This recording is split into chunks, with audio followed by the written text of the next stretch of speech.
Good evening, everyone. I'd like to call to order the Sooke regular council meeting of Monday, May the 11th, 2026. First order of business is that I would like to recognize that we are meeting on the traditional territory of the Sooke Nation, Sooke, Chiano, and Dididat Nations. And we're appreciative of their friendship with us over the years, and they're looking after the land long before we were here. Approval, I would be seeking approval of tonight's agenda, and I would call for a motion. Moved by Councillor St. Pierre, seconded by Councillor Beddoes. All those in favor? Carried. Next would be adoption of the minutes. There's three sets of minutes. I would move that. Any errors or omissions? All those, seconded by Councillor Beddoes, moved by Councillor Bateman. All those in favor? That's carried unanimously. Up next, item 5, report of the Chief Administrative Officer through the consent agenda. Is there anything, CAO Gray, that you would like to add? Nothing to add at this time. Thank you. Okay, thank you. Do we have to move that for a receipt? No, we don't. Okay, perfect. Up next, item 6, public question and comment period. Please come to the mic if you have something to say, state your name.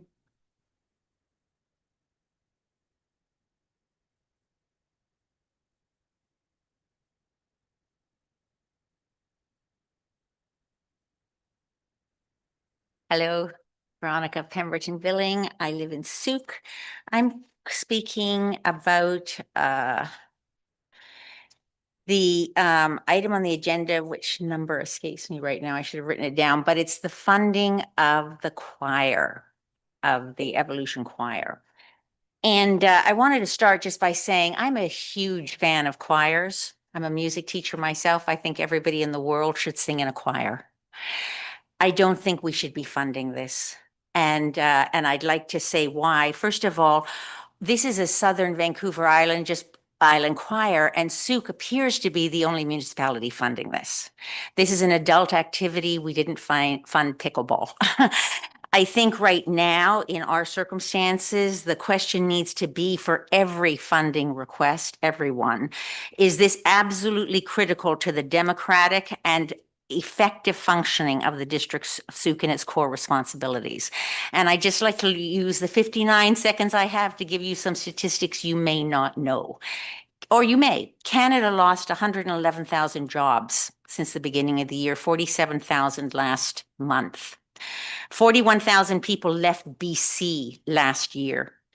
Our economy is doing very, very badly. Rents have fallen in Vancouver by 14.5%, which means some people are in a negative cash flow. There is a million people, half of Canadians have to renew their mortgage in the next 2 years, and 1 million people will not be able to renew this year. They will be negative equity. My house is worth less than I bought it. And despite being told that I could defer my taxes, if I do that, if I use the government's new program for deferral, within 15 years, I will have 70% less equity, assuming that I don't lose it already as the market declines. We're in a very bad way right now, and I think we need to be cognizant of that regardless of the cause. Thank you.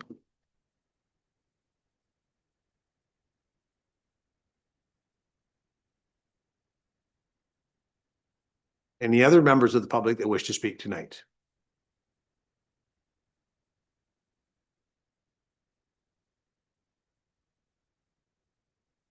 Thank you, Nikki Logans. I'd like to take the opportunity to address 2 items on the agenda tonight. 8.5, which is the search and grant application, another grant application for the health summit that is planned for September. And the other one is 13.2, the Sooke Food Bank request to amend the service agreement.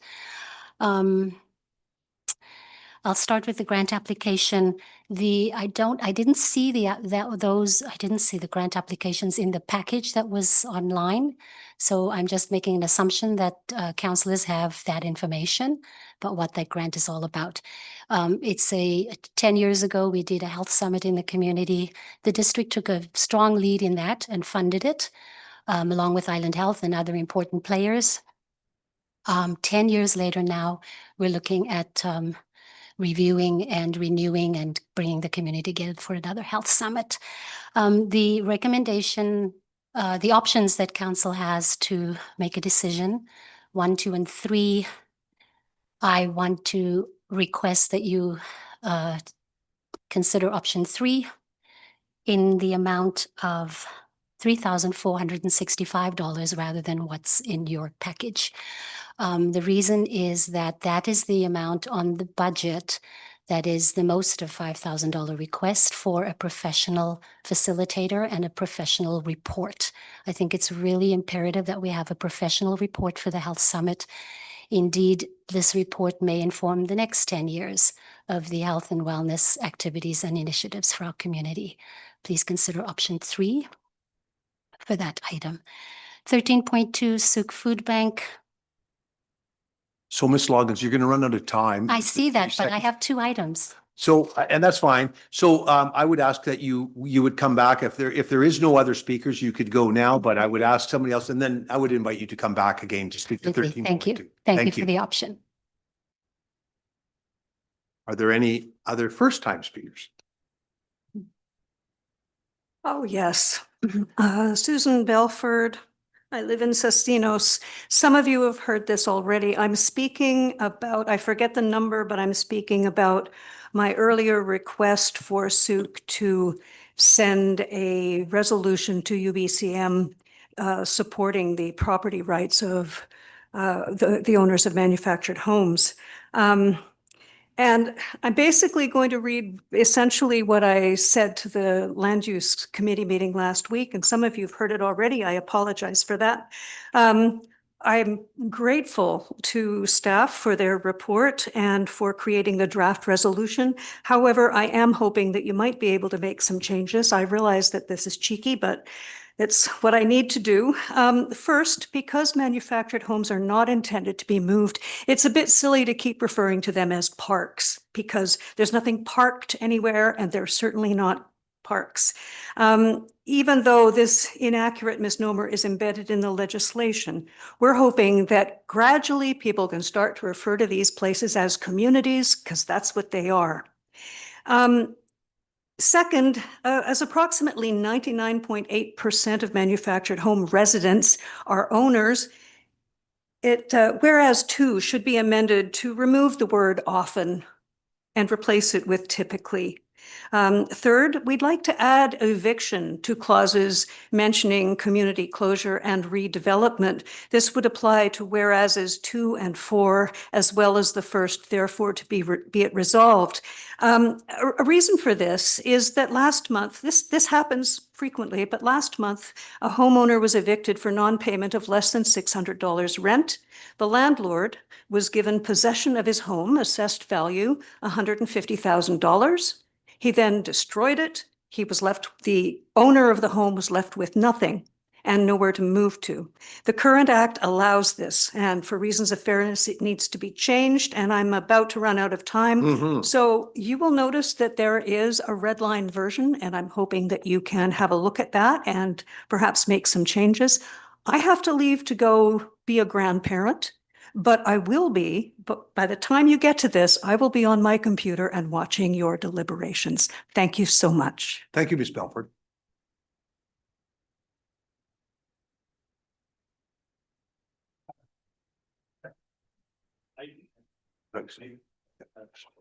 Hi, Jeff McDonald. Tonight, item 9.1, you're going to be dealing on a housekeeping issue regarding the ALR. I just wanted to comment that I think it's a good idea to have an alignment of the language and the definitions of the residential use of the 3 dwelling units. So in the ALR regulation, it clearly permits B&B use of a suite within or in a principal residence. And Sooke doesn't share that clear definition. So it's a bit confusing. And so I'm now in a little bit of limbo, trying to get a clear answer on this, on what is permitted and exactly how an attached or within secondary suite would be defined in Sooke, and whether or not that would align with the LR's idea of it, so that there's not a conflict. That's it.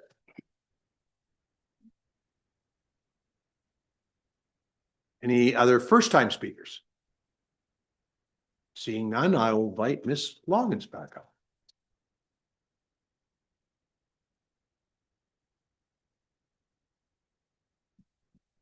Thank you. This is regarding 13.2 on your agenda, Sooke Food Bank requests to amend the service agreement. Our letter clearly outlines the reasons and primarily the accreditation requirements for the organization. They're a challenge. So we really need your support to meet and continue to meet and sustain and maintain those accreditation standards. What is unclear, I think, in the letter that we presented is that it's the flexibility of the agreement. So it's not just a request for increase in funding, it's also a request to allow flexibility in the agreement so that we can put some of that money towards administrative, meeting safety standards, food safety primarily, health and safety, work safe standards that as volunteers, we will have to up the game on those things. It's going to cost a lot of money. My request is that in your agenda, it looks to me as if it's being accepted as correspondence, but it actually requires action, and I'm not quite sure how that goes forward. It'd be great to have an opportunity to meet with counselors and staff to take a look at reviewing and revising and amending that agreement ASAP. Thank you. Thank you. And are there any other second-time speakers? Second. My name is Veronica Pemberton Billing. I'm from Sooke. This is about item 8.3, a request for sponsorship for the Sooke Do Good Collective. This has to do with a Pride event. The funding request is for $1,000, $800 of which is to support professional drag performers, and $200 is for some kind of security at an event which is billed as family. These events can be very controversial, and drag queens, we don't really know what the performance will be, but they often can be very sexually explicit. And just in the paper last week, you may have seen the Regina School coming under severe criticism for attending what was a play, and it had a drag queen performance which was very, very explicit, and they walked their students out of the play. The National Post covered it, and the sponsors of that, which were a law firm and others, were lambasted in a national newspaper. And I don't think so. I just don't think this is something Sooke should be sponsoring because of that possibility. But even aside from that possibility, just like Choral Evolution, which I love their project, I don't think these kinds of things, they aren't critical to Sooke, and I don't think they should be funded by Sooke. I think we need to be looking at everything through the lens of democratic, effective, critical to the council's and the district's core responsibilities. Thank you very much.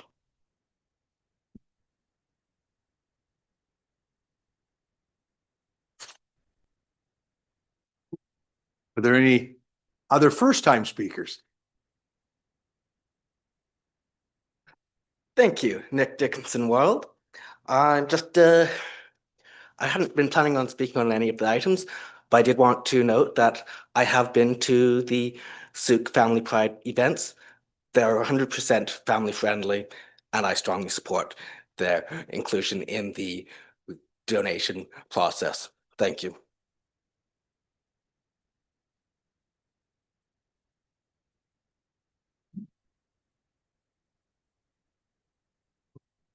Are there any more second-time or first-time speakers? Seeing none, I'll close the public comment section off.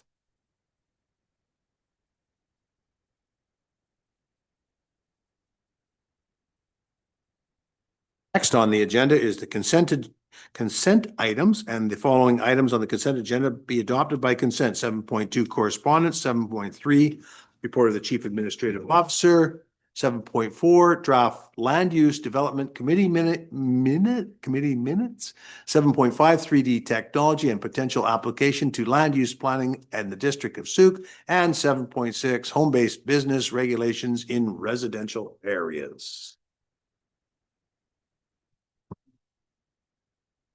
Councillor St. Pierre, moving the block. Is there a seconder for moving? Second that with the removal of some correspondence. Okay, and which correspondence items? 18. Okay, oh yeah. Mike. 18R Francis Road Speed Hump from Gordon Ross, and 22V Reconciliation Corridor Initiative, Anna Russell. Okay, That's for next meeting. next meeting. Thank you to staff. So those will be forwarded at our next meeting. Thank you. Seeing anything? Councillor Haldane. 7.3 report for CAO. There's one part in there that I'd like to think of. Oh, okay. Lillian Spock recognition, Okay. and 7.5, 7.5. the 3D technology and potential application for land use planning in the district of Sooke. Okay. And 7.5. So, and you're pulling those, okay, so to the rest of that, I will call the question then. If there's no moved by Councillor, no, it's already been moved by Councillor. Yeah. I was voting ahead. Okay, good. With the exception of those two items, all those in favor? Sorry, it was three items. Okay. And those will come up later in the agenda. Is that correct? Mr. Toast, thank you. Okay, 7.2 correspondence. So we're right down here to number 8. 8.1, Commercial Park Use Permit, SEAPARC. And that council authorized Commercial Parks Permit ENG 0538 to SEAPARC for holding yoga classes in Ed McGregor Park in accordance with section 6.0 of the Community Park Regulation Bylaw number 101 and subject to the conditions outlined in the permit attachment number 2. Is there a staff report or is it just a straightforward permit? There is a staff report. Okay. Part of the package. No, what it is. For commercial activities within the park, there's a procedure that's been established. And this is a new one for us to try, which is yoga in the park. They have gone through the procedure. We feel it's a low impact to the park, so there was some reduction in fees. They've also asked for a waiving of one of the fees, and we are inclined to agree with that because it is the first time. And this is an activity that will promote health and wellness within our parks. And we would like to give it a try and see how it works out, and then come back next year with either the same stance or a different opinion, or see if SEAPARC continues forward with it. Any questions from Councillor St. Pierre? Just a quick question or comment, and that's just that, excuse me, sorry. Since Ed McGregor Park has very limited parking, I hope that SEAPARC recommends to their practitioners that they maybe cycle in or walk as much as they can, because the parking is super limited in that area. I love the idea. I think they just need a bit of warning ahead of time, that's all. We'll put that message to them. Councillor Pedro is going to go say, no. Thank you, Chair. I'd like to propose a friendly amendment. I don't know whether it's friendly or not, but I was discussing with some people, and there might be some problems with Ed McGregor Park. If we just put yoga classes in the park and let SEAPARC determine whether it's whatever park they want to use. I mean, I don't think it's going to hurt what they're looking for here, which is a pass on the fees. And then it gives them some flexibility. The instructor, as I heard by other people. Ed McGregor is pretty restricted for parking, and the one down here is beautiful for it. So if we just leave that off and let SEAPARC figure it out, I would think that would be a better thing. And I'll leave it up to my fellow councils if they wish to do that, but I think it would give them more flexibility. Is there a second? Yeah, I'll second that. Great. Second that. You wish, you've already done your vote? Yeah, pretty much. No, it makes great sense. Yeah, I'll speak to the main motion.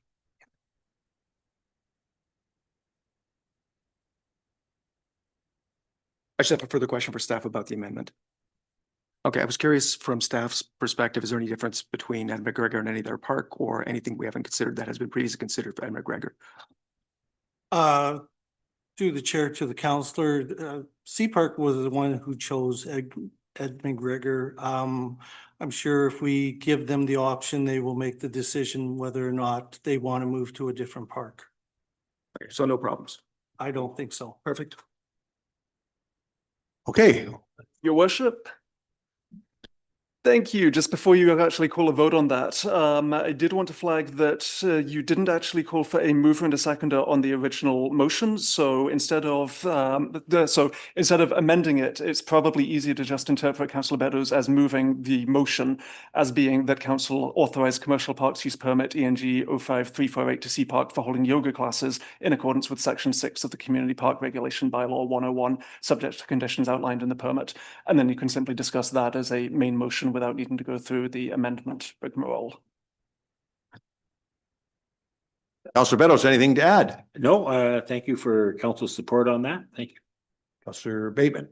Yeah, so, yeah, thank you for this. I'm glad, about 5 years ago, I brought forward a motion here at this table to encourage more use of our remarkable park space, and particularly for recreational activities. And SEAPARC is now stepping up and doing this. The waiver of the $200 3-month license for park use is justified because they are reducing the fee for these classes to $5.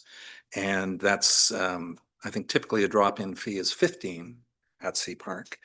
So yeah, I'm very much in favor of this. Any other speakers? Councillor Haldane. Yeah, and I think in this case, park use should be free, even for these small businesses. I don't think most of the people are in it for making a pile of money anyway. They're doing it to cover cost. Therefore, from a long time ago, I mean, it came up at this last council with you guys, but it's come up years ago as well. So I think it's time that we start offering these parks out. They do them in every country in the world. So why not start doing them here? So I totally agree with everything we've been talking about. Any other speakers? Hearing none, I'll call the question. All those in favor? And that's carried unanimously. Thank you. 8.2. 8.2. Your worship, so the next part of the second part of that question. Oh, yeah, so there's another motion. Sorry, on the screen, I see it. Okay, could I have a mover? Could you read it out, Councillor Bateman? The council exempt SEAPARC from commercial use fees for the use of Ed McGregor Park for the yoga classes held between.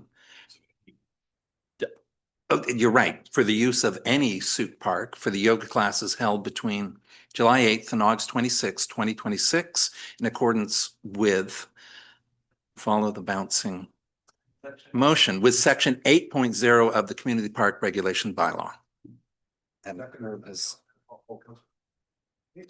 I've already just motivated for that. I will note that back in 2021, that motion of mine did reduce the fees quite considerably. The 3-month fee for parks at the time, I think, may have been as high as $500. So there has been a move towards opening up these parks. Okay, having the motivator and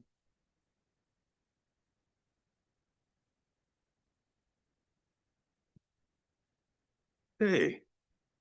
8.2, commercial park use permit. Western Education Adventures, commercial park use permit. that council authorize the Commercial Parks Use Permit ENG 05334 for Western Education Adventures in Sooke Incorporated for outdoor education programs at Sun River Nature Park Trail, Sooke Potholes Gateway, and Broom Hill Park in accordance with 6.0 of the Community Park Regulation Bylaw number 101 and subject to the conditions outlined in attachment number 2. That's been moved and seconded by Councillor Beddoes. Over to staff. Through the chair, this is a long-time user of the park system. Their main goal is to now expand out from the Sooke Potholes and Sun River and be able to use Broom Hill Park. And that is the major change. They have done this program for several years, and it is, my understanding is very successful and not an endangerment to the park. Thank you, Mr. Miller. Motivator from the mover and the seconder? Most of what's been said, obviously really good, just get good use for parks. I agree with Councillor Haldane that at some point we might want to revisit exactly how easy we want it to make for different groups to make use of the parks, because just even dealing with administrata is a barrier and we want people to use the parks. So I think that revisiting that at a later point would be worthwhile. Couldn't agree more. So all those in, any other comments? I have a question. Yes, sir. Through, I do note in the application that the applicant refers to Broom Hill Trails and Forest. Now you've in your report, you've given us an image of Broom Hill Playground. So the only issue I would say is that as you move up Broom Hill on those trails, you're entering Crown land. Yeah, so I'm not sure if that's a complication here or not. Through the chair to the counselor, the intent would be that the children would remain in that area outlined and not go exploring, hopefully not without some supervision. Okay. All right, I'm just looking here on page 75 of our agenda, description of parks. Microphone, description of parks, page 75 of the agenda. Broom Hill Trails and Forest is referenced. So that's a distinction. Mr. Miller? Again, I think what we'd see is the majority of activities happening in the grassed areas, and the children would maybe go into the other areas, but only under supervision. Okay. So, yeah. So can I just ask a question, Councillor Bateman? Are you referring to the big Broom Hill up the hill? I am referring to the big Broom Hill. Okay. So those are two separate locations. Those are two separate locations, Yeah. right? So, okay. So, and I don't think that's in the application, the way I read it, but. Okay. Right? Is that, Mr. Miller, is that my? That's my interpretation. Okay. Okay. Any other comments, questions? Hearing none, call the question. All those in favor, and that's carried unanimously.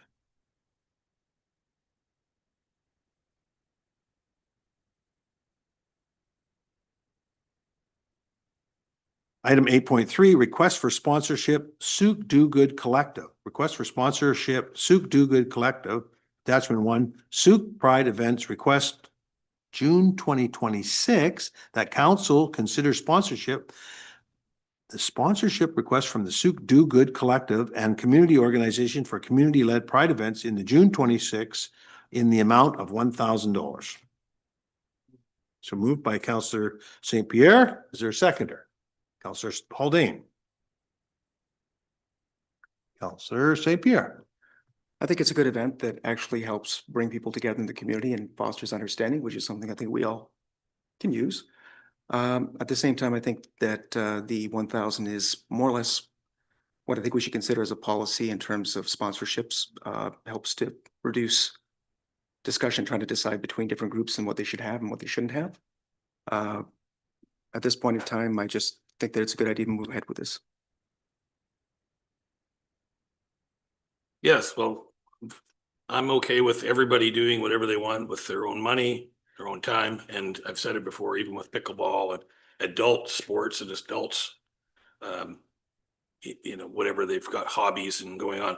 I don't believe that $1,000 we should be spending at this time.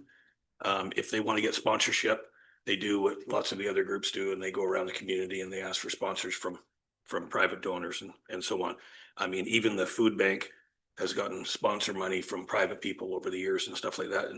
And again, if this is an adult-led thing, I'm okay with doing stuff for kids and young family stuff, but I don't believe that $1,000 spent here is in responsible with taxpayers' money at all. So I'm going to be voting no on this. Thank you. Any other councillors have any comments? Councillor St. Pierre.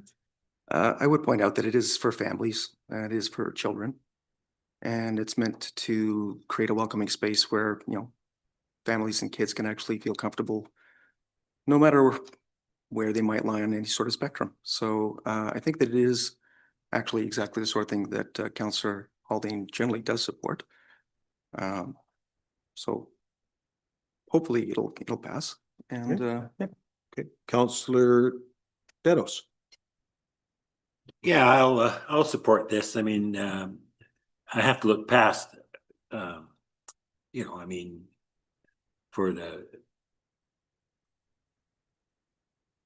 gay portion of it, or pride event, they're entitled to apply for our sponsorship money. We have a fund for that.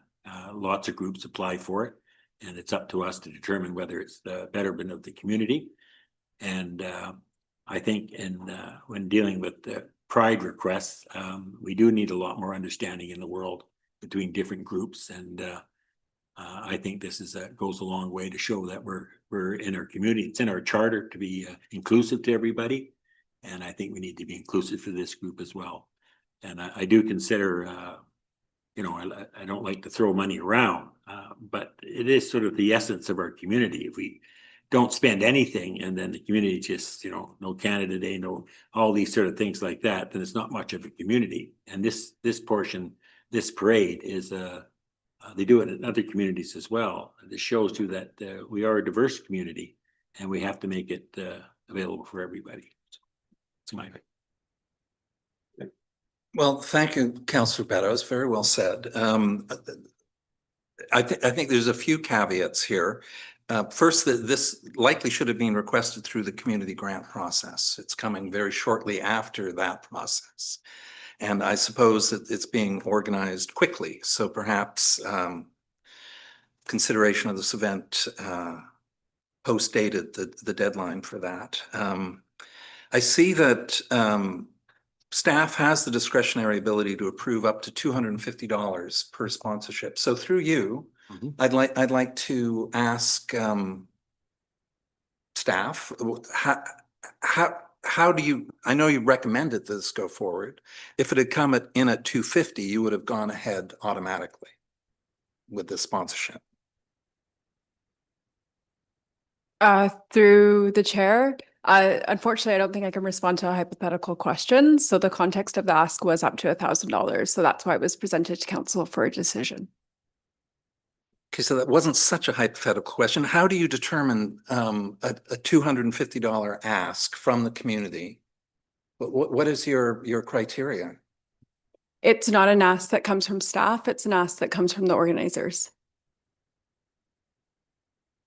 Well, I'm an organization and I seek a $250 sponsorship. What criteria do you measure my request accordingly? Alignment with council's strategic priorities and the district's existing initiatives.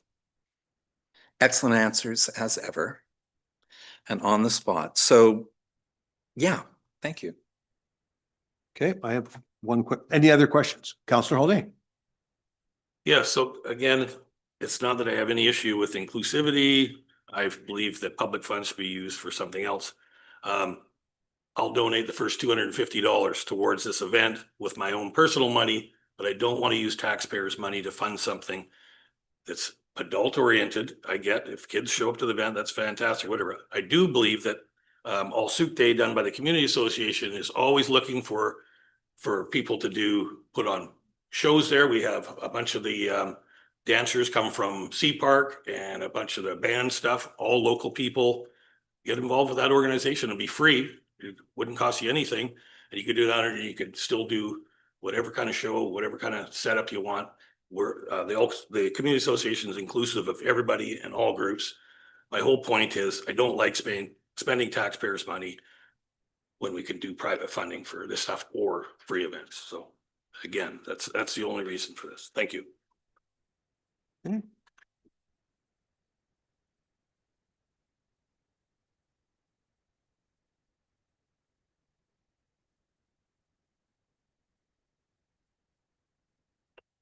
Correct.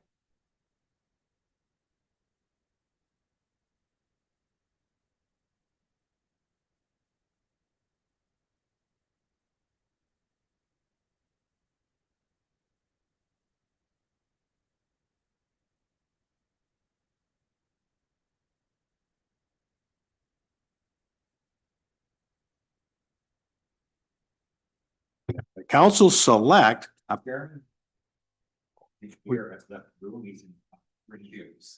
Oh, okay. Okay, yeah, sorry. Yeah, yeah. Sorry. He should have told me before he left. I was reading nothing. I didn't know why he was leaving. Okay, the determination of community grant application 2026 Choral Evolution. That council select a preferred option, 1, 2, or 3 for allocating funding to the Choral Evolution Society application under 2026 Community Grant Program and direct staff to implement the selected option, which the options should be on our screen, I think. Are they coming up on our screen?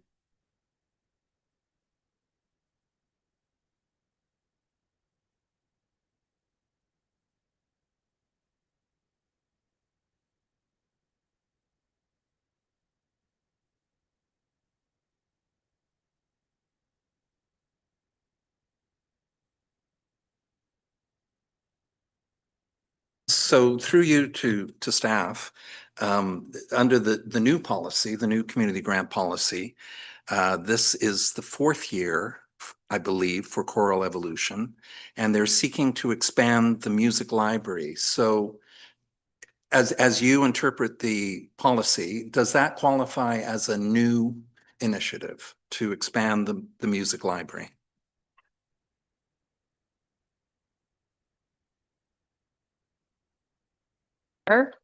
Sorry, through the chair. As I personally interpret the policy, no. And I believe in going through our process 2 weeks ago, we did indeed identify that a number of groups, including South Island Performing Arts Society, Sooke Youth Theatre Company, and Sooke Harbor Players from the Culture and Arts section, we gave each of them $1,000 from the sponsorship fund, as opposed to the community grant fund. So we have a precedent. So I would like to move option 3 of $1,000 to the Choral Evolution Society. Is there a seconder for that? I'll second that. Councilor Aikman made the motion, and then that is, okay, so we don't have to make an amendment here, we're just selecting. Oh, sorry. So there's no amendment, we're just selecting option 3 out of, are you happy with that, Mr. Lowe's? Yes, your worship. Okay, so that's been moved by Councillor Bateman, seconded by Councillor Beddoes. Councillor Bateman, any? Well, yeah. So as I say, this is a new policy and we're working through the wrinkles. And here's an example of a worthy initiative that does not meet the new criteria. So I think we found a solution here to ensure that we give a little bit to these various initiatives. As you'll see in the minutes earlier, we have the full list of what we've agreed to. Mm-hmm. And this would align with that. That's all I'll say. Yeah, I appreciate it. I struggle a little bit with the newness of this too. I did, cross the line saying, well, they're expanding new music, but I think they do that every year anyways. But this is a new criteria, which we sort of struggled with. It's not perfect, but it's going in the right direction. And so I would like to err on the side of giving them something as opposed to just leaving them out in the cold. And then staff can review it after this year and determine if we need to be a little bit more explicit in what we mean by new, and maybe have some examples there, because when I went through this whole process, I had a number of them in my spreadsheet that was given to us that I said no because it wasn't new. And then there was a bit of a change of heart by everybody to get through this first year. So I'm inclined to agree with Councillor Bateman. It's only, what did they ask for, 5? It's only 1/5 of what they asked for. And we'll let them get some new music and see what they do next year. Thank you. Councillor Haldane. Yes, through the chairs, just so I'm up to speed, why were they turned down for the 5,000? I could point everyone to the community grant website page, which has a remarkably robust I use the word again, robust. Yay! What does a new initiative mean? And there is a very substantial definition. This may include launching a brand new event, service, or pilot program, expanding an existing program to reach a new audience, introducing a new component, format, or creative approach, testing an innovative idea that responds to an emerging community need. So this is the new policy. And the reason well, 5,000, first of all, we would have been up to 100. I mean, we had double the amount of asks than our $65,000 budget. So we did go through a process. You were away at the time. We each voted, or I could go on much. Yeah. Mr. Chairman, if I. Yeah, go ahead. Probably, because unfortunately, Councillor Haldane wasn't here. We went through a big spreadsheet. And of course, as you know, there's more people asking for money than we had money. And we were there to pare it down. And we were able to go through percentages and come through with a number. And so the 5,000 wasn't going to float regardless. But some of the other ones were at 2,500. So it is an exercise, and it takes quite a bit of work, and a lot of work went into it. And that's sort of where we landed in the end. And because we didn't have quorum with Councillor St. Pierre leaving the room on the day we did this, we had to leave it till now. So the idea was to, I said, some of these others to give them something, but not the $5,000. So that's where the background. Right. So I guess one more question would be, so these groups that do, I mean, plays, and they do, I guess in this case, the chorus and stuff like that, do they not charge for any of their events? Do they not make money? So why do they come to us for money then? Why are they not self-sufficient? And why are groups not fundraising to cover the costs of their own hobbies and their own events and stuff? That's. May I suggest? We got a counselor. May I suggest that the next time when they're here presenting, Yeah. you're there to ask the question, because we do ask those questions, not of everybody, but they generally, in what they give us, they'll give us a financial statement of where they make their money and where the money is going to. They have all the finances there, and we're to look them over and make that decision. So, and then they're here to answer questions. If they're not here to answer questions, then to me, they don't get money. But that's for them. And I can't remember each individual one, but I've looked at their spreadsheets of their income versus their expenditures. And so, yeah. Well, I'm thinking that probably because they're talking now with the new way we're doing it is the seed money to get you started and get you going, whatever. The whole idea is for them to become self-sufficient over a period of time. If that doesn't happen, they shouldn't expect every taxpayer to cover the cost of their hobby, their event, whatever people want to do. Most people, if you want to golf, if you want to fish, you pay for yourself. And that's where I'm having a tough time with all these things. And again, it's only because I think we're having a tough time coming up with the money to cover the costs of taxes in our homes and stuff. So anyway. Thank you, Councillor Haldane and Councillor Beddoes, for your spirited debate across table.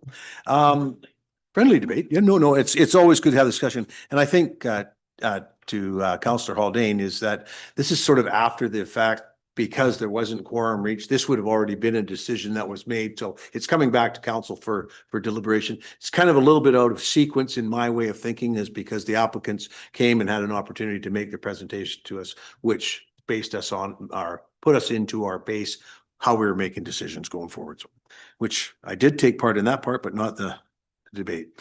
So hearing no more questions, I will call the question. All those in favor in option 3 in the amount of 1,000 more. So that's carried. Are you opposed, Councillor Haldane? Councillor Haldane is opposed. I must recuse myself. Okay, another one. Thank you. So for the record, Mr. Lois, Councillor Bateman is left.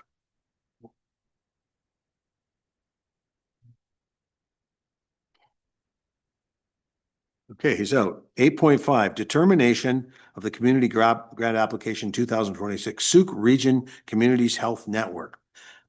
April 28th, 2026, committee of the whole, item 6.3 was deferred back due to the lack of quorum. Determination of the community grant applications 2026 Sooke Region Communities Health Network. That council select a preferred option, 1, 2, or 3 for allocating funding to the Sooke Region Communities Health Network application under the 2026 Community Grant Program and direct staff to implement the selected option. Do we have a mover for that? Councillor St. Pierre, and seconded by Councillor. When you take that depends on. As requested by the member of the public with good reason, I think that option 3. Option 3. Okay, I'll go down here and read that. And I think there was a specific amount that of 3,200 that would pay for a report that would make the event actually have more longevity in terms of its utility. 3,465. No, I was putting it out there. I'm trying to see where it is. 3,000. Do we have a seconder for that? I need a clarification. Is option 3 for that specific amount? I just need to know that. Try. Well, right now, what I proposed is that. Okay, so we have a mover, Councillor St. Pierre and Councillor Haldane seconding. I'm just gonna go back and see if it's on that page. I don't see it. Wait, 6.2. It's on page 2 of the report, option 3, alternative. Yep, okay, I've got it. Okay. Councillor St. Pierre, any questions, comments? No, the main comment would be that having events is all fine and well, having conferences is all fine and well, but having the report following to actually present what was learned, make sure that you can actually act on what was learned, basically creating more value from the event itself is extremely important. And I think that's a good reason to make sure that that money is available to do that work. No, I have no question. Okay, so Councillor Beddoes, any? Yeah, I just draw attention that this is every 10 years. This is fairly new and very necessary in the community. And yeah, I'm okay with it. Okay. My comments is that I did support it initially because I do think it is important, and I like the amendment or the opportunity to have that report come back and become part of our baseline for a lot of other discussions in our strategic plan around community health. So I will be supporting that motion. So, yes, sir. I'm hoping that report will also stress the importance of the province being held accountable and not necessarily local government. I'm just going to throw that out there. Okay, good luck with that. Thank you. Okay. All those in favor?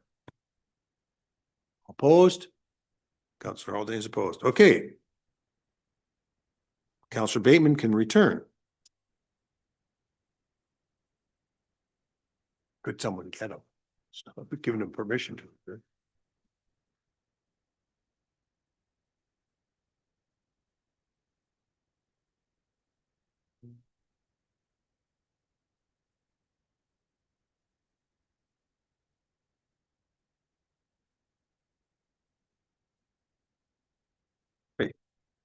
And that the recommendation is that council establish a tourism advisory committee with a term to the end of the calendar year 2027, and that council adopt the attached tourism advisory committee terms of reference attachment 1. And that council instruct staff to advertise for members of the committee. I'm assuming if it passes. Do we have a mover for the first part? Councillor Beddoes, seconded by Councillor St. Pierre. Councillor Beddoes, would you like to speak to it?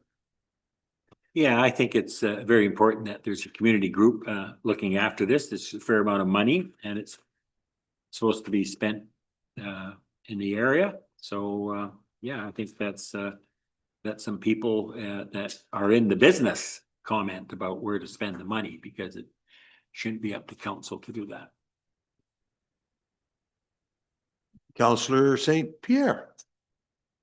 I do support the motion for all the reasons given. I do have a question though, and that's that given that the MRDT can actually provide assistance for making sure that workers in the service industry and tourism actually have accommodations. I didn't see anything in this that actually indicated there was any expertise being brought forward for that sort of thing. Did I just miss it, or in the terms of reference? Through the chair, I did have a presentation actually to introduce this, but if you're happy to carry on, I don't need to do the presentation. Myself personally, I would like to see the presentation because I do have some questions that myself are. Okay. Over to you, Mr. Marshall. Sorry, do you want to continue with the motion? Or you've got a first or okay, all right, okay. So this is the municipal regional district tax, or the MRDT, which is also considered a hotel tax or accommodation tax. This is a tax, 3% tax that is placed on hotels, Airbnb, lodges, any kind of tourism accommodator. And then that money is collected by the municipality on a monthly basis and used for promoting tourism in the community.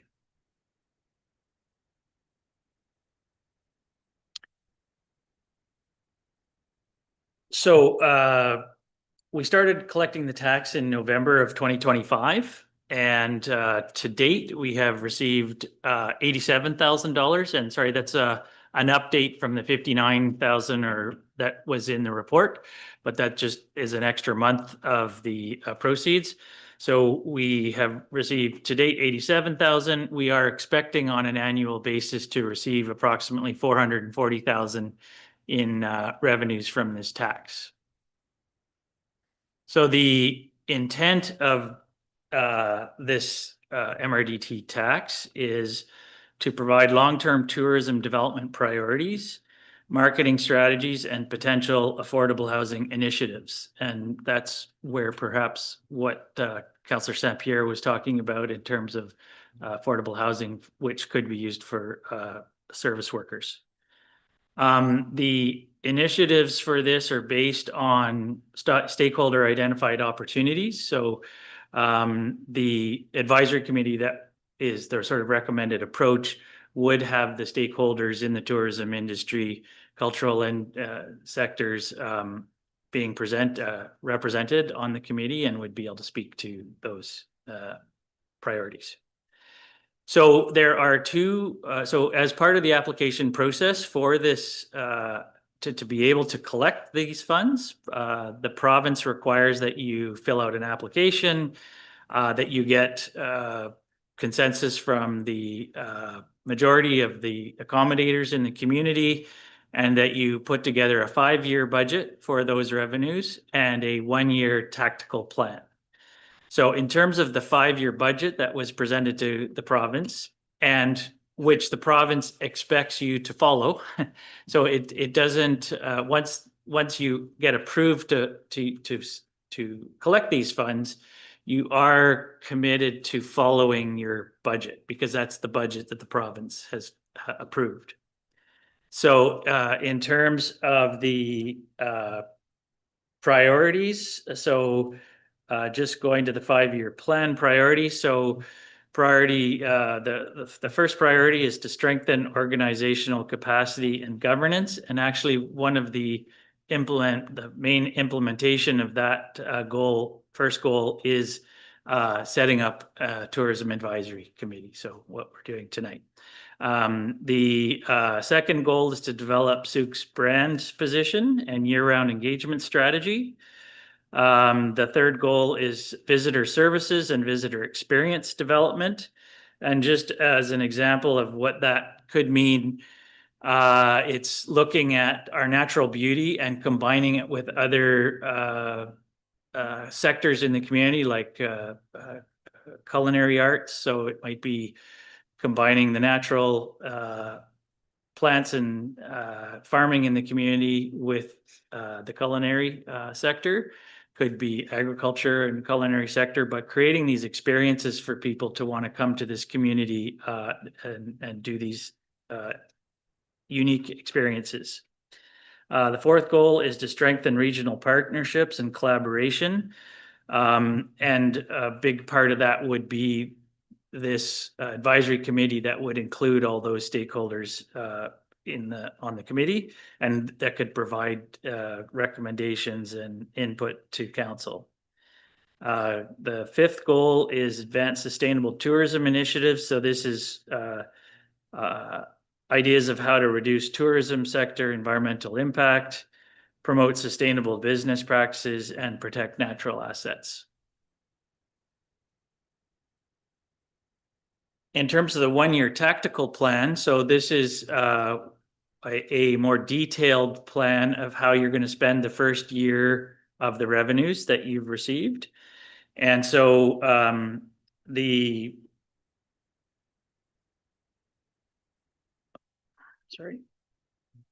So the kinds of things, I didn't make an exhaustive list because the 1-year tactical plan has about 20 different initiatives that could be included in that plan. But just to give you a sense, has to do with upgrading the website, to promote off-season travel, marketing brand development, create distinctive, memorable impressions for visitors, marketing collateral production and distribution, which is a lot to say that providing more printed material, and not everybody is digitally savvy or social media or other computer platforms. So some people still do, and I'm part of that, like to have a map to look at, guides to refer to, and itineraries that people have put together. So providing some of that written material,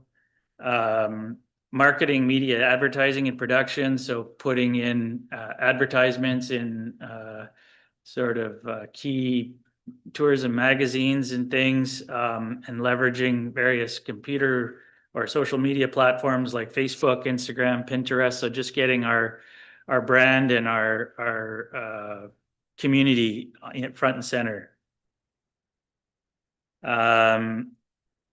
Supporting consumer events and shows, and visitor center operations. One of the ideas for the first year tactical plan was to support a mobile tourism center. So on the picture there, this isn't the exact mobile visitor center, but this type of thing where it could be a bike or a small van or something that can go from place to place and go to events, farmers markets, various festivals, that kind of thing. So to get the information out to the people.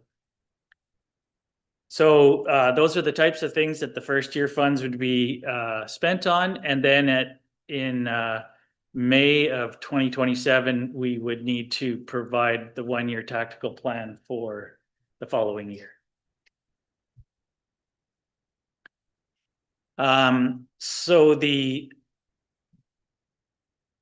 options for managing the MRT funding. So staff did a survey of what some of the other communities in the South Vancouver Island area were doing to help manage their MRDT funding. There are basically kind of 5 options that we identified. The first one is hiring an outside agency to manage the funds and implement the 1-year tactical plan and 5-year budget.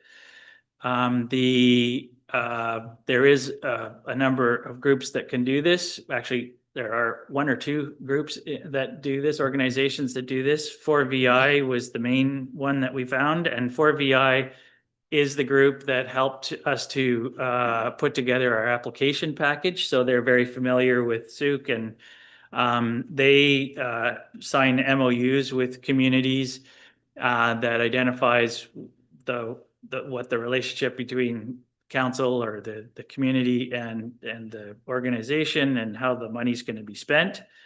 They usually sign a 2 to 5 year contract. That contract can be renewed. The benefit of that is that you're getting a company that's familiar with how to manage these funds, what the province's expectations are. There is a lot of work for staff or for an organization to identify how the funds have been spent at the end of each year, how you followed your plan. So there's a lot of documentation and verification that you have spent the money the way you said you'd spend the money. And if a municipality veers too far off what the budget and tactical plan are, then that ability to collect those that hotel tax can be pulled away from the community. So it is important that we're documenting things properly and providing the province with the information they need. So that is a big job for staff that is already working at capacity to just take that on as a sort of sideline thing or off the corner of their desk. So that's the benefit of having an organization do that. The downside of hiring an organization like this is that you are paying them a percentage of those funds to do the managing of it. They'll also hire staff to help with the management of the funds. So there is more money being paid for staffing and the management, and then therefore less money to actually implement the work that you want to do in the community to promote tourism. So that's and there's less oversight in hiring an outside organization because they will present a budget to council at the beginning of the year. Council passes that budget, and then they're off and running. They spend the money. You might hear once a year or something, some summary of how the money was spent, but you don't have any say on an ongoing basis throughout the year how that money is going to be spent. There's less sort of transparency and oversight of the funding. Going to the second option, which is to hire staff, either part-time or full-time, to manage these funds. Sort of similar to the organization, you are then spending more money on staff and less on rolling out the tourism promotion. But it is relieving staff of some of that work. The third option is the District of Oak Bay Tourism Committee. They set up their committee in 1989, and they have a kind of arm's length committee that is somewhat autonomous. That style of committee is no longer possible due to changes in legislation. But kind of like the option with the outside organization doing the work, the Oak Bay Committee, they present a budget to council at the beginning of the year, and then they do all the work of hiring contractors and people to do the implementation. And they have mayor and council can sit as ex officio advisors on the committee, but they don't have a vote. And this committee literally does, terms of reference for work that needs to be done. I was thinking, wow, this is a lot of work for a volunteer committee of individuals to be actually going through the process of hiring out all this work and managing all these contractors and things. But anyway, that's the District of Oak Bay approach. The fourth option is to appoint a commission by bylaw. So this is a committee that is set up by bylaw, and as such can be set up in a way that is more independent than the advisory or select committee approach that we're recommending. A committee set up by bylaw could provide a budget at the beginning of the year, and council approves that budget, and then staff would just be off and running doing the work. But that sort of depends somewhat on how the commission is set up. The benefit of that is that you have stakeholders in the community who are part of this committee, providing recommendations to council. Staff are the ones doing the work. So that's the downside. You don't have any help in doing the work. And then the final option is the recommended option, that is setting up a tourism advisory committee. In the legislation, it's called a select committee.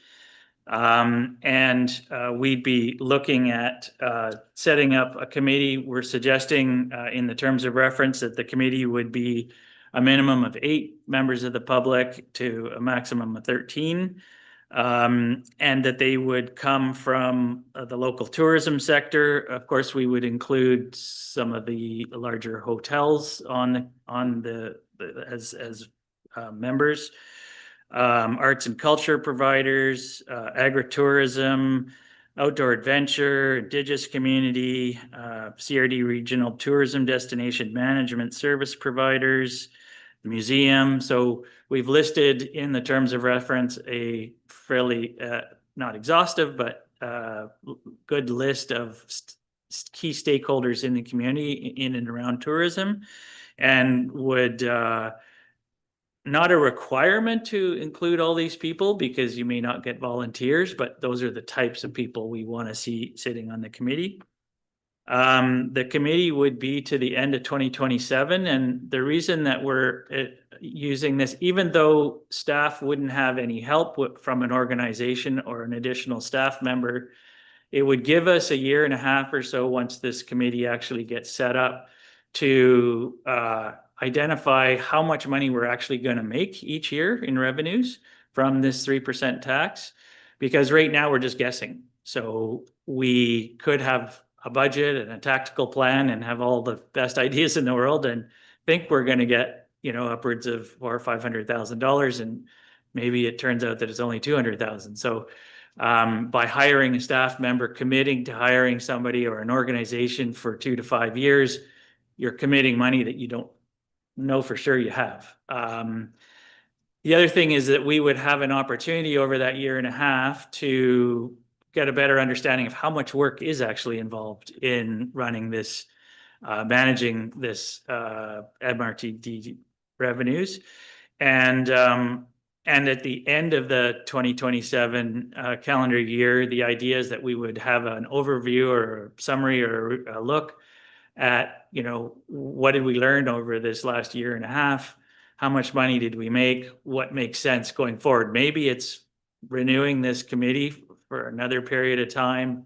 Maybe it's a combination of some part-time staff and the committee, or anyway, we have the opportunity over a year and a half to get some experience dealing with this and finding out how much work it actually is. And then before we commit to an outside organization or a staff member, having that experience first.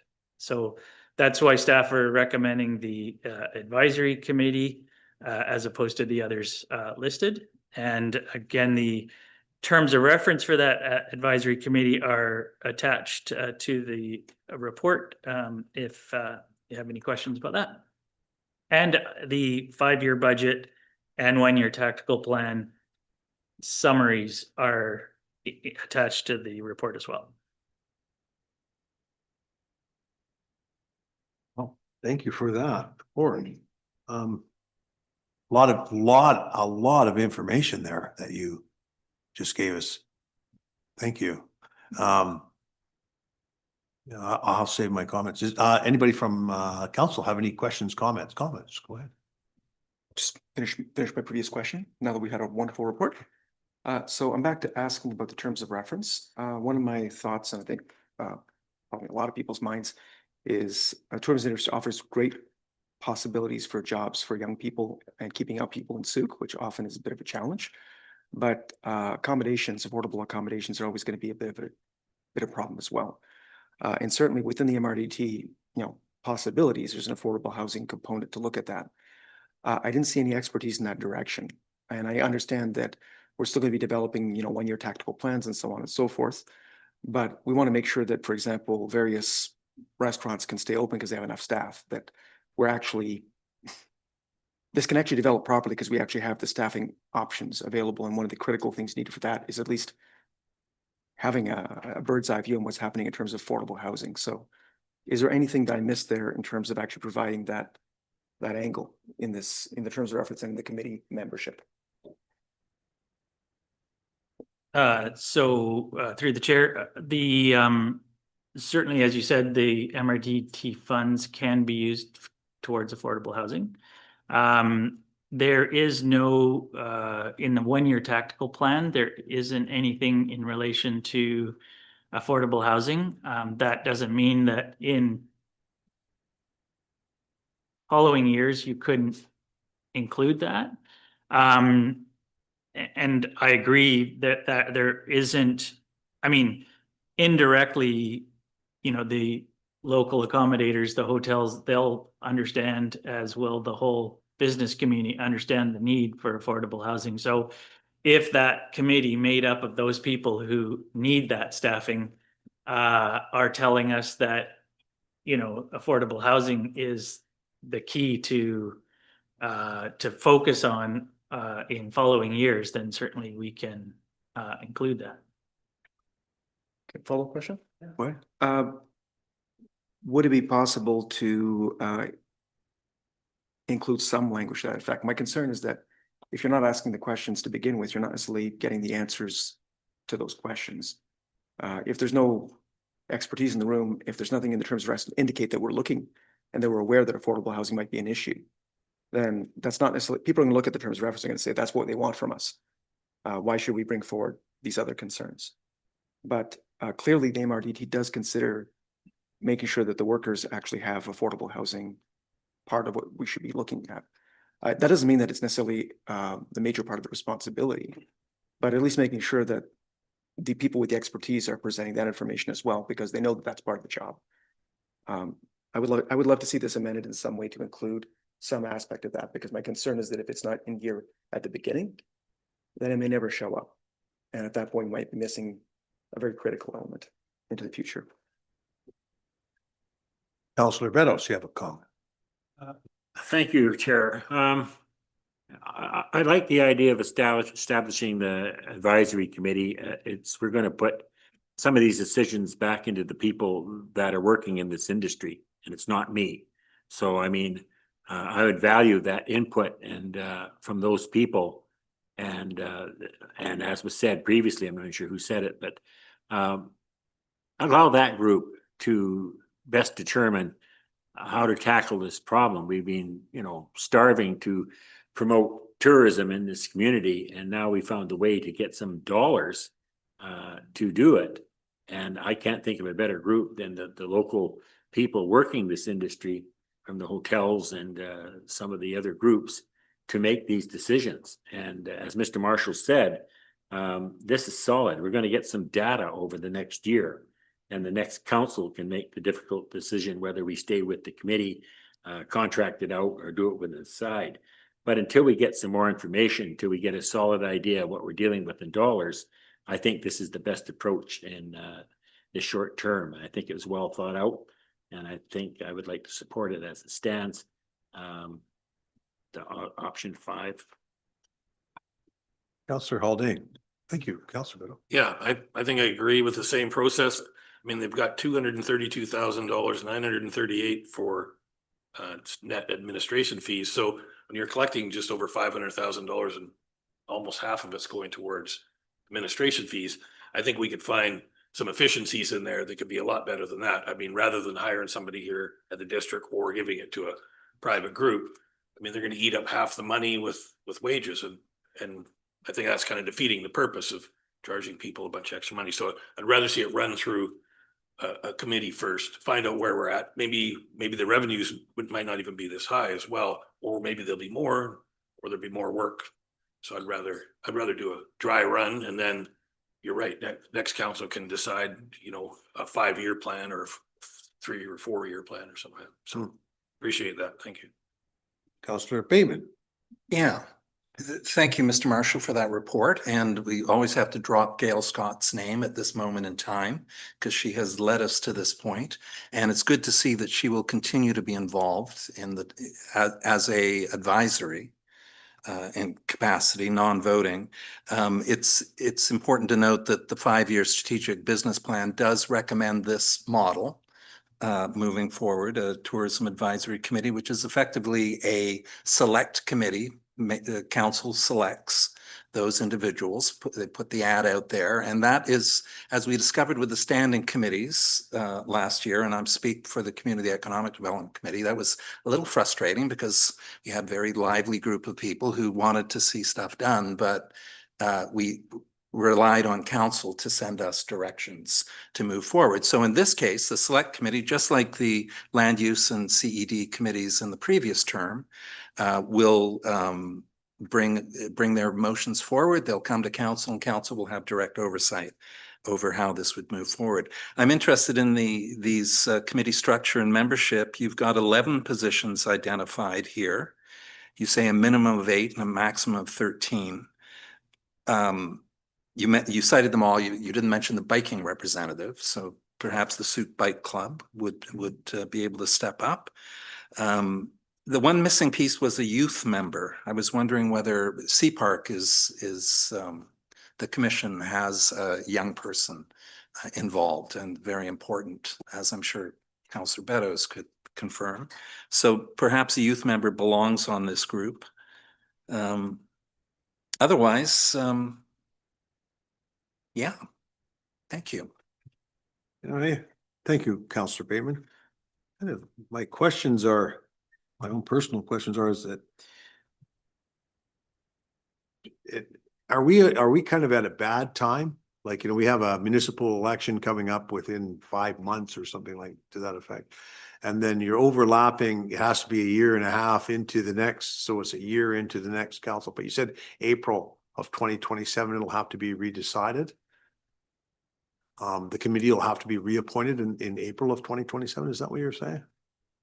I think the recommendation is to the end of the calendar year 2027. Okay. Yeah, it's an. I don't know. I don't know if I like the idea of a 13-member committee. There seems to be, there gets to be a size where it's effective and ineffective. And sometimes I think that there's a maximum and a minimum. And I think even the minimum at 8 is pretty unwieldy at times. It feels to me like the fit, like my own just comment is the fit would be a project, a Royal Roads project, somehow involving, looking at, because they have been here on the past about economic development and tourism. So it's kind of, there's a lot of questions that I have that are coming at us, sort of like drinking out of a fire hose, because there's so much information here. But I'm not opposed to establishing a committee, a steering committee.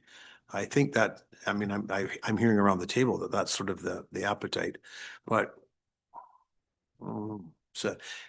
so many unknowns. How much money do we get? We certainly don't want to start pairing off and going, a direction of hiring somebody to manage this. And if we don't have the funds to support that, because we get into collective agreements, et cetera, and things like that.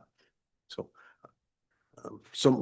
I'm cautious I'm saying I'm cautious. This is a great idea and it's been wonderful to get it to fruition and get this money and promote it. I don't want to waste that opportunity. That's my trepidation is around, you know, if we get this money, we could do something really, really cool and really good. So, and I've heard the enthusiasm around this council table for the, you know, since this got started, you know, a number of years ago, but you know, finally here, we're getting money and now we have to do something with it. So, okay, well,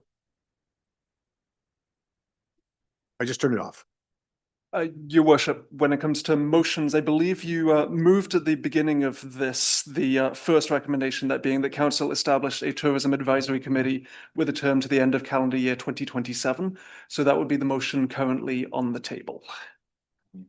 Yes, that's, sorry. Okay, so any more motivation, Councillor St. Pierre? Move with that. Yes, as a matter of fact, I do think that the committee is a good way to go forward at this point in time. I hear what you're saying, but I do think that it's relatively low commitment, low risk, but actually covers a lot of bases, allows us to get the data to do better in the future. What I would like to see is actually Councillor Bateman's suggestion as a friendly amendment on the committee structure and membership to include one youth representative. And that would actually make me perfectly happy in terms of affordable housing, because they're the ones that are hit and they'll know. And at the same time, that can cross over. I mean, if the CRD provider, the bike rep, or anybody else happens to be a youth, then you're covered and you're golden. But I think that would cover a lot of bases very easily.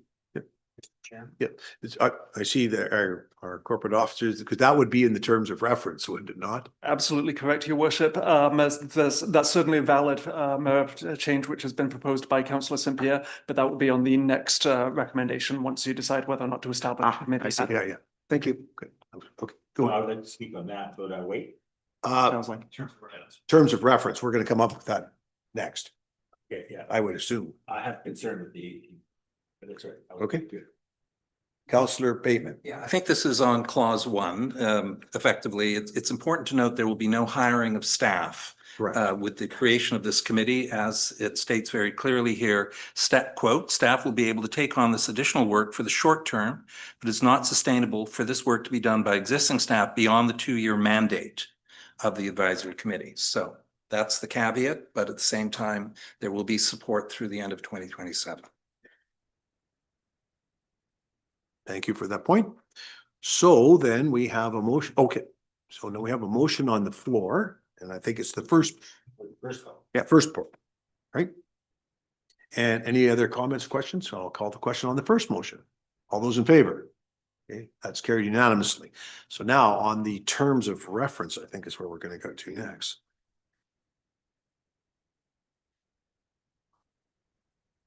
That council adopt the attached tourism committee terms of reference attachment 1. So Councillor St. Pierre, you're proposing an amendment to the terms of reference. Yes. Just adding one more bullet, one youth representative. There's a second for that. Yeah, I'll second that. Great. So Councillor St. Pierre, any motivation? Yeah, mostly our youth are actually needing those jobs. They don't generally have much of a voice. It's a great place for them to actually have some input. And I don't think we necessarily have to have a youth that's just a youth. I think looking for one of the other options that actually provides expertise really works well. I'd like to see that included because it'll cover a lot of bases and really makes it much more inclusive. Okay. When you say youth, in your terms of reference, what do you mean by youth? Because that would be specific. Oh, that would be specific. Well, not me. Certainly not me. No, no. I'd say definitely under 25. My preference would be under 18, but yeah, under 19. Basically someone that's underage of majority because often they end up in those jobs too. But realistically, definitely under 50. But I asked the question because somewhere in my history, No, it's good. somebody wanted to recommend youth and there was a spirited debate on what youth meant. It's a very good question. So if we don't have a definition in our terms of reference to what youth is, then we'll be around this table for quite a while tonight. Does the district have a preferred definition of youth that it uses in anything? No? What about the province? Can I defer this to anyone? All right, Senator, I'll go next, Okay. and I'll just Okay. note that CAOPark does have a position. I'm curious how you define youth. Your representative is an EMCS student, and that might be a good category, a teenager, who can contribute to the committee. Yes, we do, but there is, I don't know whether to speak about it now. I guess for me, I'm all in favor of youth on the committee, but I think you should be a non-voting member. I think there is an advisory, and my concern is when you deal, of course, it puts me in a bit of a conflict with when it comes to the one on CAOPark, because that member does vote. When you're spending money and you're 17 years old, and quite large sums of money, I'm not so sure we want to put them in that position. I like the idea of having a youth member from the school, appointed by the school, which we do with CAOPark, to be part of this committee, but as an advisor. And there's some great things come out of it. I love the idea of having somebody from the school, and they could be up 19-year-old and still be in school. But I have a bit of a problem when they come to spending money and hiring contracts and things like that. And staff will have to comment about the liabilities because, you know, when you're spending money, you can run into all sorts of grief. So I'd rather not put a student in that position, but to have their input of what's good for their community and tourism, I think it's excellent. As a matter of fact, you can have a whole class of them there. But I really have some problems with having a youth spending money like that. Correct. Yeah, so World Health Organization youth is 15 to 24, Statistics Canada 15 to 24, and United Nations 15 to 24. So you want to use those terms. Okay, somebody want to make a motion that the youth Make a motion that we use 15 to 24 for the youth component. seconded? Okay, so that add the motion to include one youth age 15 to 24. Okay with that, Mr. Lewis? In the terms of reference. Your worship, that's an absolutely acceptable amendment. I just wasn't sure if you were getting consensus from the committee or if you were confirming that's actually, if you intend on voting on that, or if that's simply your announcement that that's the consensus. I called for a mover and a seconder on the, so therefore, I'll call the question on the amendment if so pleased. So all those in favor of that amendment? Okay, now back to the original. Oh, are you opposed, Councillor? Just to the 15-year-old. Okay, 24-year-old, I'd have no problem with that. 19. But it says they're voting membership. I'm directing it to the staff. So yeah, I have problems with it. okay, so you're opposed Yeah, to the 15-year-old man. and the motion carries. Yeah. With Councillor Beddoes being opposed. Okay, now to the main motion to accept the terms of reference to include a youth member. We already have a mover, Councillor St. Pierre and Councillor Beddoes seconded it. I think that it's actually a good opportunity for youth to exercise this kind of discretion. I do think that in this particular situation, given there's a lot of other committee members, I don't think that one single voice is going to carry the day most likely, especially if it's often a tangent due to lack of experience, good chance to get experience. And honestly, not everyone always has great ideas, even when they're 50 or 60. I know that for a fact. So the group mind is what's supposed to make the decisions. I think that it's good to have that voice. In a voting capacity, I think you pay more attention and it becomes more important and there's a greater sense of responsibility. So I think it's good to have it. Thank you. Councillor Beddoes. Yeah, I'll support the motion and the fact that I think it's imperative to have that youth there. I still have a problem with the 15-year-old possibly making some money decisions, and staff can probably check with legal on that if there's any sort of problem. So I'll leave it in their hands. But again, I'm happy with the idea of having a youth member, and I think it will be it's great for SEAPARC. I mean, we've got some great ideas coming from this young fellow that we have now.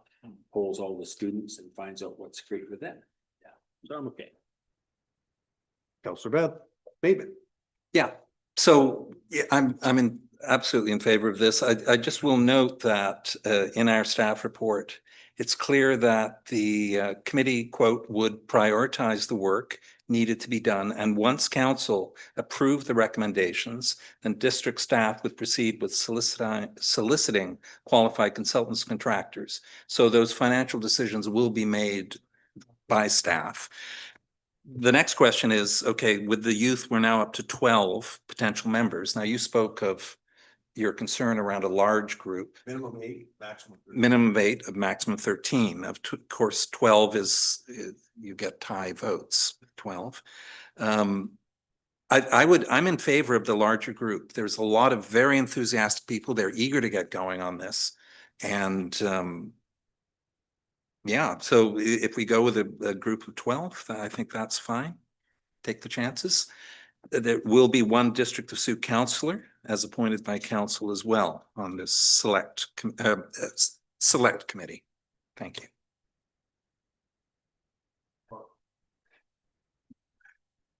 Corporate Officer Lois.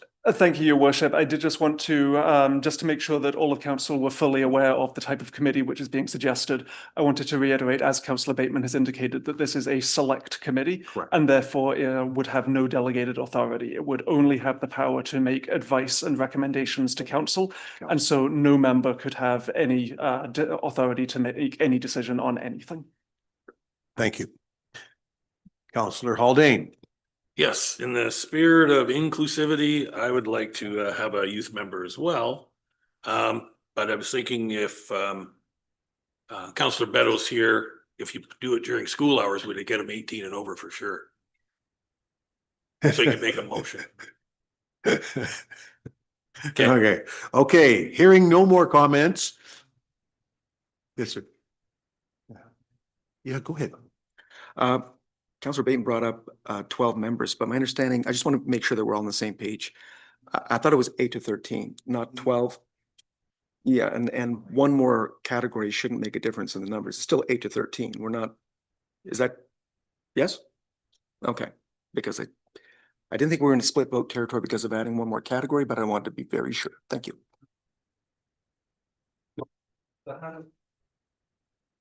They don't make any decisions anyways. Just recommendations. Question. I just, okay, so yes, there's a minimum of 8 and a maximum of 13. However, we have 11 categories here. How will we determine, is this to be done at a later date, or are we going to accept these 11 categories with an additional youth member, take us to 12 categories, ipso facto 12 members? No. Specifically, members holding more than one assigned position shall hold only one vote, but that members may hold more than one assigned position. Oh, God. That's just.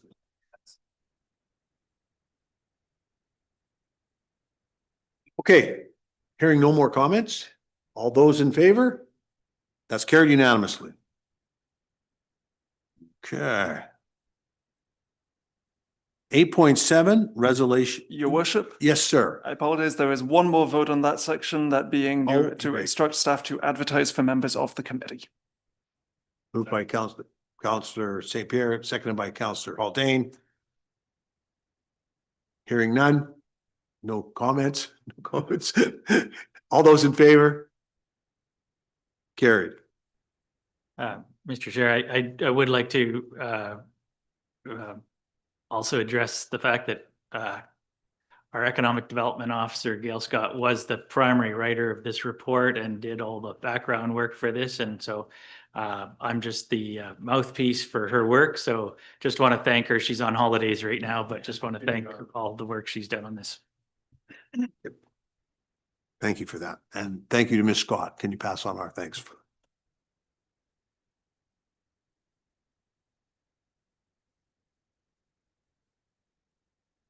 That's come to us is that the Land Use and Development Committee recommend that council endorse and submit a resolution substantially in the form of attached to this report, attachment 1, to the Union of British Columbia Municipalities, requesting that the province of British Columbia review and strengthen protections for manufactured homeowners affected by redevelopment, including fair compensation and relocation assistance measures. So moved.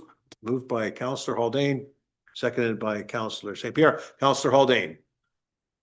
I think it's a fair ask, and with this ever-changing world, I don't think we want to leave people who are in manufactured home parks, you know, having to foot the bill and costs. I know there's been some issues in some of the parks we've had removed over the years, and the remuneration is quite small, and relocation's been really tough. So I'd be a big supporter of this, and I'm not sure who's going to write it, but I mean, I'm not much of a writer, but I'd like to see maybe staff or somebody come up with a solution for us here.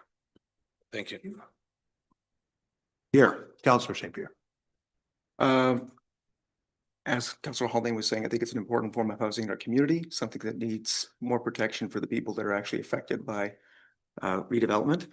I would like to see attachment 1 change to attachment 3. I don't know if that's a friendly amendment or not. I think that's the red line version provided by someone who actually has a lot of expertise and has spoken at length on the subject. At the will of council, I would like to see that amended to attachment 3. I have looked carefully through attachment 3, as I'm sure everyone has, and it seems to be more or less the same sense with tweaks in terms of language that are more reflective of a reality that I don't actually know. So I would suggest attachment 3. Councillor Beddoes. Yeah, just I'm going to support that motion and Councillor St. Pierre's suggestion here. This, of course, goes to UBCM along with all the other ones about the same thing. And they take all the wording from all of them and make a resolution that's brought to the floor at UBCM that we all vote on. So it doesn't have to be the exact wording as long as they get the gist of it. And some of these suggestions in here, I think, are very appropriate. So I would like to send a red line version in and let UBCM sort it out with all the other, because there's other municipalities putting this exact same thing in. And whatever it is, it is. But I'd like to see us, as our resident went to a lot of trouble to wordsmith this, even beating Councillor Bateman, which is odd. So sorry, that was a friendly shot. Sorry. But no, I think that it is. There's some terms here that we've used in the past that really don't apply anymore. So I'm happy with the red line version. I'll support that friendly amendment.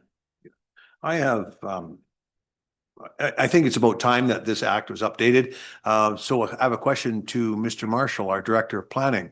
One of our zones is MHP, manufactured home parks. So is there any discussion anywhere in the planning world about changing that designation? No, to be fair, that's the first time I've heard any concern with that title. I understand the connotations, and so I appreciate the change in the language, and perhaps when we do our zoning bylaw review, that's something we can take into account and rename. Councillor Bateman. Yeah, so it was very good last week to see in the land use committee agenda, the manufactured home park redevelopment policy of 2008. So Sooke is in actually quite a strong position to be making these recommendations to the province. I think we have to send a final version, and I agree with Councillor St. Pierre and you in wow. Wow. No, I agree with that. I think we should go with the red line version, make that the final version as recommended by Ms. Belford. And great thanks to staff for coming up with a very substantial realignment of what she originally gave us. And now she's come back as the former president of the BC Manufactured Home Association with these very substantial recommendations. So yeah, I'm in favor of the amendment. Okay.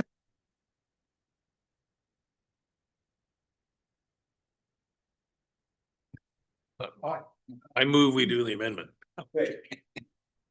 Your worship, so far Councillor Haldane moved the original resolution seconded by Councillor St. Pierre, then Councillor St. Pierre moved an amendment seconded by Councillor Beddoes. So at this point, we are in the wonderful world of voting on an amendment and then the motion as amended.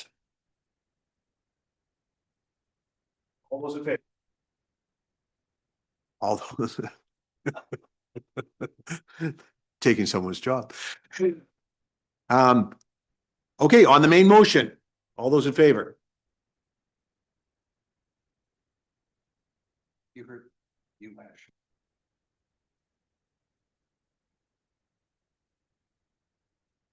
Section 9, bylaws. Section, I pushed it wrong.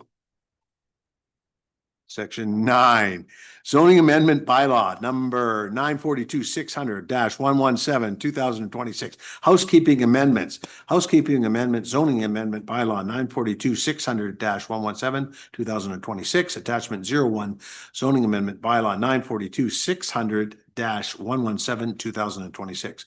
That council give first, second, and third reading to zoning amendment bylaw 942-600-117, 2026 to amend zoning bylaw to number 600-1, reinstate provisions recognizing additional residents on parcels located within the agricultural land reserve in RU1 and RU3 zones in accordance with the Agricultural Land Commission Act, the Agricultural Land Reserve Use Regulation, and remove section 3.24 steep slope setbacks. And that council directs zoning amendment bylaw 942-600-117, 2026 be sent to the Ministry of Transportation and Transit for approval prior to adoption. So moved. Councillor Haldane, seconded by Councillor Beddoes. Yeah, I do have something to say. Oh, yeah, that's right. Yeah, Cheryl, I guess my concern, I don't want to jump into Councillor Haldane, but there's a gentleman asked some questions, and I'm wondering if staff could answer those questions before we actually took a vote. I hope they took a note of it. Mr. Riley, do you have, I was going to ask if you have a presentation. I know we've got a motion on the floor and seconded, so. Yeah, I did have a brief presentation, but I think it's self-explanatory enough. We did discuss this at length at LUDC and at council somewhat. So if council's comfortable proceeding, then we could just answer questions. Unless you wanted a 6-slide presentation.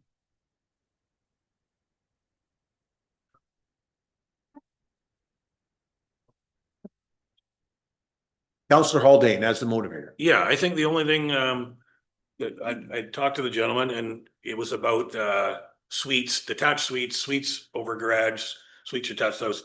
His concern was that there was an expectation in our building bylaw that he had to have like some sort of a roof attached to the suite if the suite was over top of the garage separate or whatnot. Can we have a suite in the agricultural zone, whether it's attached, detached, or otherwise? Could there be some flexibility, I guess would be my thing. So maybe to staff, Mr. Or the chair. Yes, thank you. Through the chair. So the bylaw that's being presented right now does have some specificity in it and the conditions of use that are clear that you can have a secondary suite, a single family dwelling, as well as an additional residence in accordance with the ALR regulation. So yeah, there's some flexibility just within our existing definitions for secondary suite. Currently, they're limited by size, as is the ALR regulations for the additional residents, but we believe, or I can contest that the definition and bylaw amendment is quite clear, and it's available as attachment 1 to the report. Okay, thank you.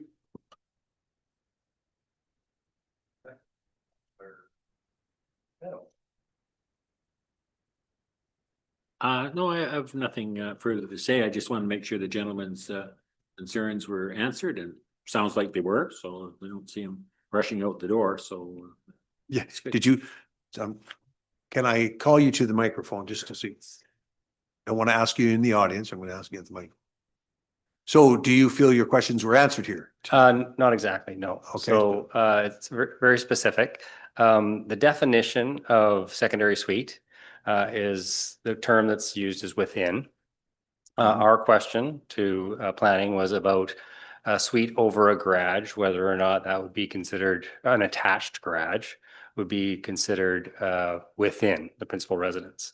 We don't have clarity on that. There was a bit of back and forth, and some of the language that came back was suggesting that it might be designated a different type, like an ADU, additional dwelling unit or accessory dwelling unit, depending. So I don't have clarity yet. My concern is, so we've been waiting since 2019, actually, to get all of it, for everything to align. So I'm trying to get that all done at once. So in the building code, there's some definition of what, how the suite would be attached to a principal dwelling, shared foundation, and sometimes it says heated space, things like that. But Sooke doesn't have that. And in the ALR, it specifically states that you can have a B&B in a secondary suite. But if it were to end up that somebody was going to try that their B&B was going to be allocated as an accessory dwelling unit, then ALR could take that as the accessory dwelling within the ALR. So those three dwelling units now get conflated and confused. So I don't have an answer yet whether or not a suite above an attached garage is within a principal residence cleanly which is what you would ask. Then you would be presenting to the ALC under your NOI. This is going to be a suite that is within, and you don't want any confusion there. Then on the back of that would be that clearly in the ALR regulations, you're allowed to have a B&B within a suite within your principal residence, but Sooke does not use that definition. It just uses the term within the principal residence and doesn't specify the suite. So I still don't have clarity yet. So can I ask someone in staff to respond to that piece? I'm kind of looking sort of at you, Mr. Riley. Yeah, sorry. We passed Mr. Marshall. The question being, can a secondary suite be considered above a garage attached to a dwelling? Yes, it can. It has to be considered part of the dwelling though. So, I mean, there's lots of nuances here and we've spoken to the gentleman speaker as well, a few emails back and forth to provide some clarity. So, and we're happy to follow up further if there's further questions. And my last email was that I was waiting for that clarity. It seems like it should be a pretty straightforward question, I guess. It's just that what is required for a suite to be considered within a primary residence? But what does attached mean? What are the criteria for that? So can I ask through the CAO that if we can get a definition to the applicant there? Thank you. Councillor St. Pierre. I think that this entire exercise was meant, at least in large part, to bring our bylaws in alignment with the ALC, correct?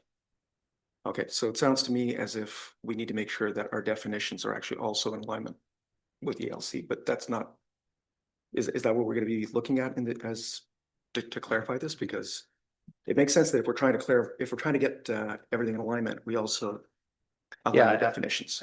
My opinion would be that they're not exactly the same issue. So one is, yes, the ALR should, or the Sooke should allow 3 dwelling units within the ALR, which is pretty clear and that's what we're going forward with.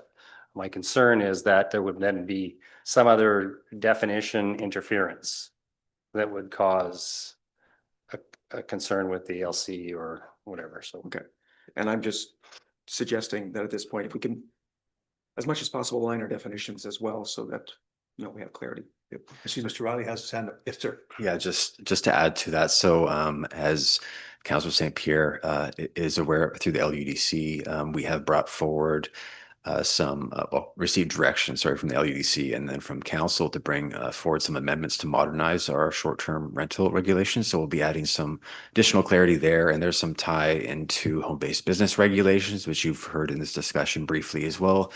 We're also looking at agritourism accommodation uses. And then finally, this is basically to reinstate the additional residents in the ALR that was mistakenly amended and removed during the SMU bylaw amendments at the end of last year, or beginning of last year, sorry.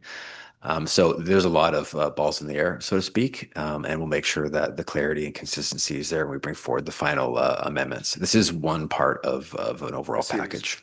Thank you very much. Yes, the patches keep coming. Question. The patches will keep coming. Yeah, just do you have to have an internal connection or access between the suite above an attached garage and the principal residence? So, okay, so I'll put that through to staff. That's not a question I can answer at council. Mr. Riley. Yeah, so we don't have the definite, it's not clear if there needs to be an internal connection to the dwelling. So it'd be something I'd refer to our building department to confirm what exactly is considered an appropriate attachment under the building code. We call the question. That's where I'm trying to get to. Okay, thank you. Thank you. Okay, all those in favor of the motion? That's unanimous. Thank you. Okay. Okay, we're on to new business. Is there any new business on the consent agenda? I have a question. Motion, does motion arising fall under new business? I believe it does. I have a motion arising if this is the right place for it. Now, yes. Okay. I'll ask Mr. Lowe on that. I think it's now. So motion arising. Your worship, I would normally advise that a motion arising would be best attached to the item that it's arising from. But if there's something, say, which has already been dealt with on the agenda, which we would like to bring up now, then new business is as good a place as any for that. Okay. But if it's still to come, then I would suggest waiting until that item. Okay. Or it might be notice of motion, but basically I'm noticing how much back and forth we're having over the mics and having them on and off, and I believe there might be better technological solutions at this point in time. I'd like a report from staff on something we could do about this because this is ridiculous. I will second that motion. So I also have a complaint about the technology in this room. No, sir. That's it. That's all I got. Okay, it's been brought up to me on several occasions that people who are watching from home get this little teeny screen. They can't see people. They can't. So could we, in this motion, could we include a technology upgrade or some suggestions from a staff report?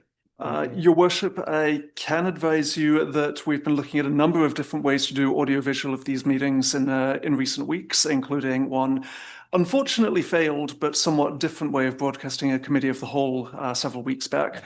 And one of those changes is that anybody watching this meeting right now, I would hope, based on the setup that we configured shortly before the meeting, is watching a big picture of all the members debating.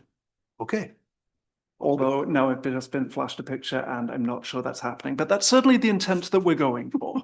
Okay. So we still have a question on the floor and a motion, a motion arising. Yeah, so I don't want to make a huge amount of work for staff. I understand staff is probably already trying to address some of these issues. I was hoping that I would assume IT could maybe bring forward some idea of how we can, I mean, honestly, I think I'm just inspired by various Teams meeting YouTubes where automatically you get the picture of the person who's speaking, the mics turn on and captured immediately. Right now, we're still losing audio regularly. So I know that people are listening on these and are not getting what some people are saying because we're forgetting to turn the mics on. So it's just, if there's a better way, I would love to know that we're moving forward on that.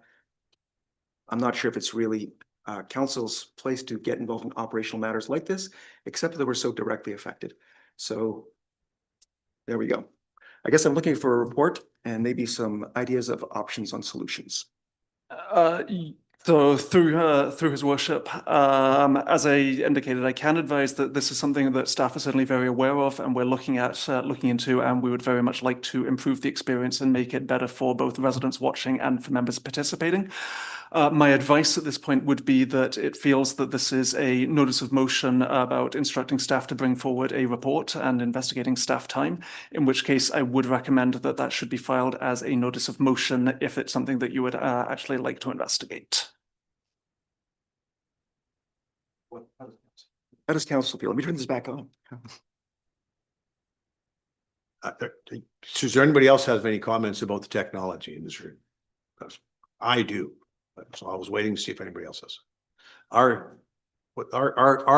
feel our technology is kind of antiquated, and a report would please me to know what the options are, how much they cost. I know we have a tight budget, but I've received several complaints as of late about the technology from the home viewing, because a lot of people do want to, you know, given the times of day and all of these things that are out there, they do want to watch from home, and they do want it to be not interactive. They want to be able to watch it and understand what's going on.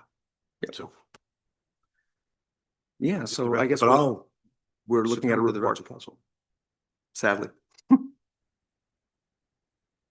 But that would be a notice of motion in the next section, correct? Okay, I'll try and craft something quick. Okay. Motions for which notice has been given. 12.1, potential zoning bylaw amendments, detached suite and size limits review. Councillor Haldane provided notice of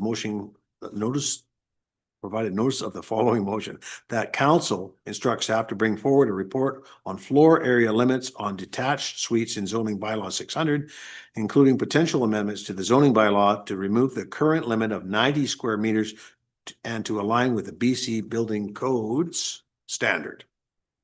Councillor Haldane, do you wish to comment? Yeah, I mean, at this point, it's just some municipalities are changing. They're allowing suites, detached suites to be any size. The province allows it in the building code now. They're trying to come up with as many ways of getting people into housing as possible. The problem with the 90 square meters is it limits you to 2-bedroom. So lots of retirees would like to have those 3rd bedroom or to have a 12 or 1,400 square foot detached area. So the whole idea here is to give you some more flexibility than we already have. It's allowed in the building code. People are following it all over the province now anyway. We just have to update our bylaws to be able to allow it as well. And the other component that's been sort of part of this for a number of years is if you were to build a house with a suite, the suite can only be a maximum of 40% of whatever the total square footage of the house is. So that would have to be changed as well. And that's not in here, but maybe when the staff brings back the report, we can come up with some of those. It was a 60-40 split, meaning you couldn't have a detached suite bigger than the house. Just in this way, it could be either. And with a lot of people now deciding to move into maybe the smaller suite or the house, and that's their principal residence, and they're renting out the bigger one. That's why this whole thing makes a lot of sense in today's world, because a lot of people who own property are the senior people, and they would like to build a place for themselves on that property that would be their principal residence, and they could either rent, sell, or give the other house, which may be bigger, to the kids, or to the younger family. So anyhow, that's what this is all about for me. So. Or you're making a motion to? Oh yeah, I thought it was self-explanatory. Yeah, I'd like to make the motion that council instructs staff to bring forward a report on floor area limits, detached suites, and zoning bylaw 600, including potential amendments to the zoning bylaw to remove the current limit of 90 square meters and to align with the BC Building Code standard. Do I have a second? Second by Councillor Payton. Yep. You're okay. Yeah, go ahead. I just don't think it's what is the BC Building Code standard? Do they have a number, or do they? They allow a detached suite to be any size, whatever size you decide. Councillor Bateman. Yeah, so I'm very happy to second this. I did bring a similar motion forward in June 12th, 2023. And yes, the BC Building Code of 2018, revision number 2 of December 12th, 2019, removed all size restrictions on secondary suites. And as a result, that motion didn't move forward because we had lack of staffing in the planning department at that point in time. But we have a full complement, and I think this kind of work can. At this point. Oh, we'll get the, yes, okay. So yeah, I'm very much in favor of this. We have back in 2023, we had 349 permitted secondary suites in Sooke, an unknown number of illegal suites. I think the feeling was that by making this kind of amendment, we would see more compliance. And we need these kind of more secondary suites, please. So thank you, Councillor Haldane, for bringing this forward. Okay. Any other comments? Yes, Mr. Riley. Just for clarity purposes, as we'll be writing this report, but is it the intent to focus on detached suites or attached or all? I would say all at this point.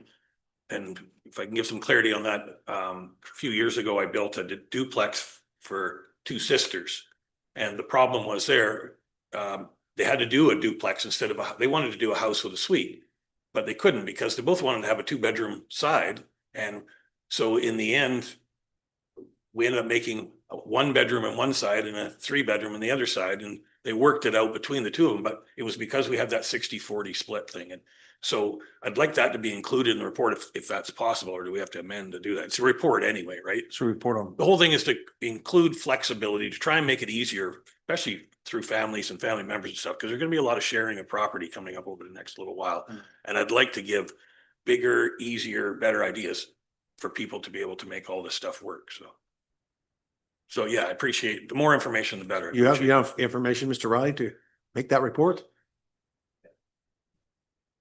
Okay, it just says on detached suite, so we would be removing that word detached, I would assume, right? Yeah. Can we do that, Mr. Lois, on the fly, or do we have to have an amendment? Your worship, the motion has, as in the agenda, has already been moved and seconded. So if you would like to amend it, then that amendment would need to be moved, seconded, and voted upon. Just curious, I thought notice a motion just being read in at this point in time, no? No, this is. No, this is a motion for which notice was given Oh, two perfect. council This meetings is, ago. yeah, I'm confused, ignore me. we're giving staff instructions with this notice. Okay, so do you want to move an amendment, Councillor Haldane? Yeah, friendly amendment to include all suites, detached and detached. Seconders okay with Thank that? you. On the amendment, all those in favor? Carried unanimously. Now on the main motion, all those in favor? Unanimous. Thank you. Wow. 13.1, Sooke budget input, Eric Boucher, requested for discussion by Councillor Bateman. Sooke budget input, Eric Boucher, and that council receive the correspondence titled Sooke budget input, Eric Boucher, for information. Councillor Bateman, over to you. Yeah, so thank you. So Colonel Boucher came to our budget open house and he spoke eloquently as ever on the fact that he was concerned about policing costs related to the federal gun buyback program. And he's now forwarded this letter. As he says, he's writing on behalf of 1,100 registered firearm owners in the Sooke region. As he says, the purpose of this letter is not to open a local public debate on firearm regulation. His concerns are about the use of local RCMP police time and resources to enforce the program.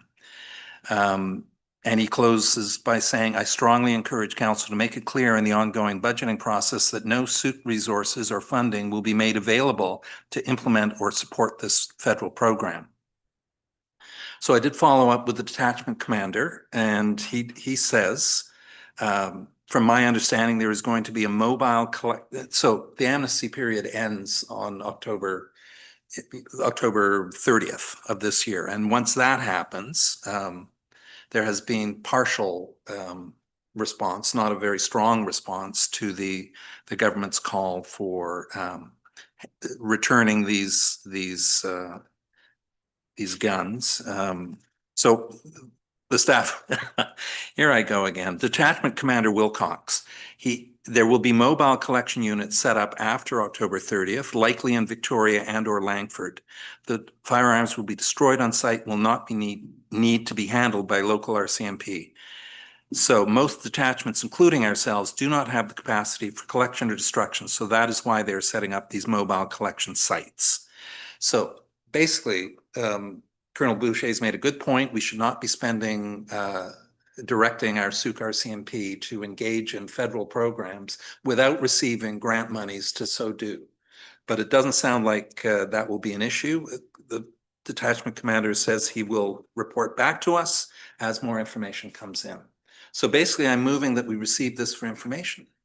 I'll second. Seconded by Councillor Beddoes. Anyone? Any comments, questions? No. All those in favor? Carried unanimously. Okay, 13.2. request to amend Sooke Food Bank Service Agreement, Kim Cadal. Request for discussion by Councillor Bateman. Request to amend Sooke Food Bank Service Agreement, Kim Cadal. That council received the correspondence titled Request to amend Sooke Food Bank Service Agreement, Kim Cadal for information. Over to you, Councillor Bateman. So I'll move that for information. Council by, seconded by Councillor Dane. Yes, okay. Over to you. Yeah, microphone. Under the new system, someone will have a kill switch somewhere and an activation switch. Who will that be? Probably the mayor. Anyway, carrying on here, Ms. Logan's tonight and Ms. Caldwell in her letter to us made it very clear that times are changing. There is now accreditation required by Food Banks Canada and Food Banks BC as a condition for their continued funding. And this adds a slew of new responsibilities to the food bank, which, as Ms. Logan says, it's severely challenged to meet. Financial audit, training volunteers and food safety courses, WorkSafe BC standards, cloud-based data systems for client information and reports, emergency crisis planning, risk management planning, and much more besides. As a number of us met with Ms. Cadell and Ms. Logan's back in February, and we heard from them directly at that point. And I shared some notes from that meeting with all of council and Ms. Gray. And it was very clear that there is a need for a full-time paid coordinator at the food bank. And Kim has worked miracles as an unpaid volunteer. And this simply is no longer sustainable in this new reality that they face. So I could go on, but I do have a motion arising here that I'd like to read into the record. And I'll do that now. That council directs staff to report on 1, possible funding sources for the additional $35,000 requested by the Sooke Food Bank, including a potential Capital Regional District contribution service funded by District of Sooke and Juan de Fuca electoral area taxpayers. And number 2, amendments to Schedule A of the current service agreement to allow funds to be used at the discretion of the Sooke Food Bank Board of Directors. So, if someone's prepared to second that. Thank you. We have two motions by the lawyers. Yes, your worship, that's Oh, correct. okay. Trying to be more efficient. Oh, sorry. No, I'm not. Suggest you could just call the question to receive for information and then carry on with the other Okay. motion. Perfect. Okay, so on the original motion, which is that the council received the correspondence titled Request to Amend Sooke Food Bank Service Agreement for information. We already have a mover and a seconder. So I'll call the question on that. All those in favor? That's unanimous. So now. Okay, so I'll motivate on that motion that I've just read into the record. And so we recently, I think a couple of years ago, upped the Sooke Food Bank service agreement to 50,000, and now we have this new era, and the extra 35,000 is the amount requested by the food bank. The Capital Regional District Contribution Service. The mayor did reach out to the CRD's corporate officer, and indeed, there is a possibility that this could well happen. This would involve, as it states in the motion, every one of us who are taxpayers contributing a small amount on our annual CRD requisition that would go directly to the food bank. So that is an opportunity. It would require the District of Sooke to reach out to Director Wickham from the JDF and determine his interest in this. And then it would be up to the new board at the Capital Regional District to consider this as perhaps as part of their strategic planning process starting in late this year and into the new year.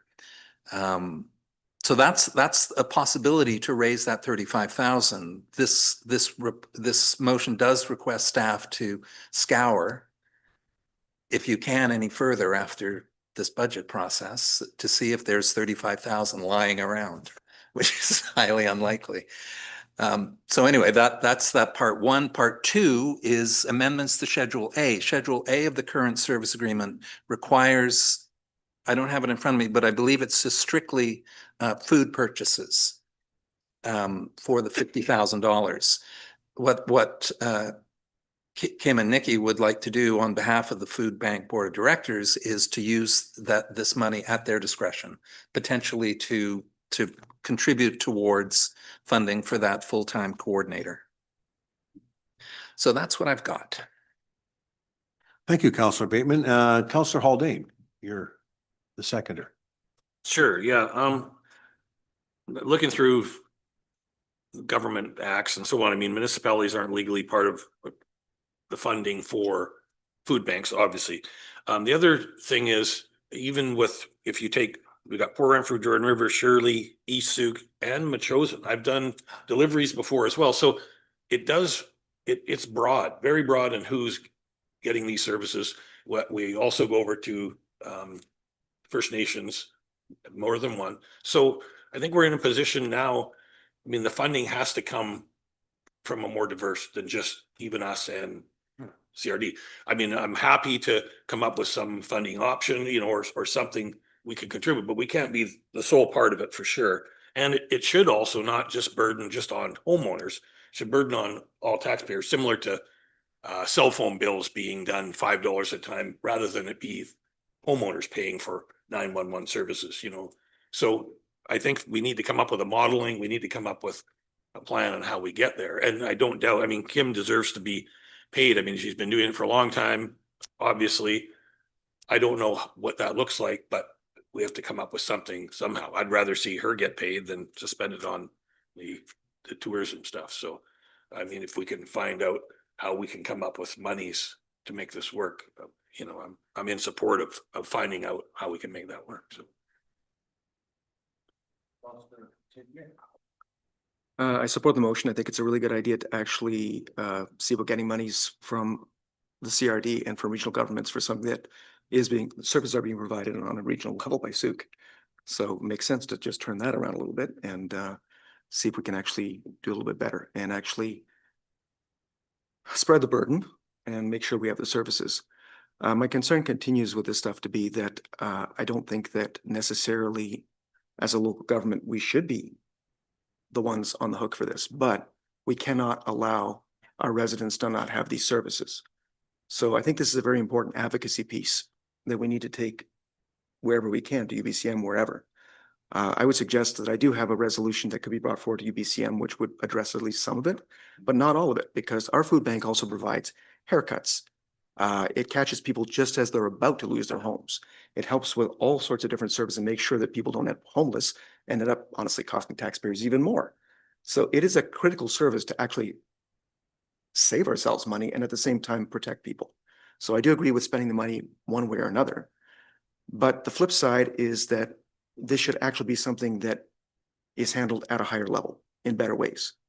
The resolution that I would have in mind would be to make sure that grocery stores are legally bound to basically lower the price of food that's about to expire progressively until it gets to a very cheap point.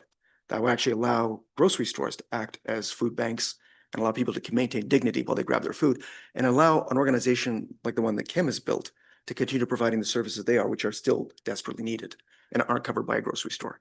But anyway, I'm getting a little off track, but.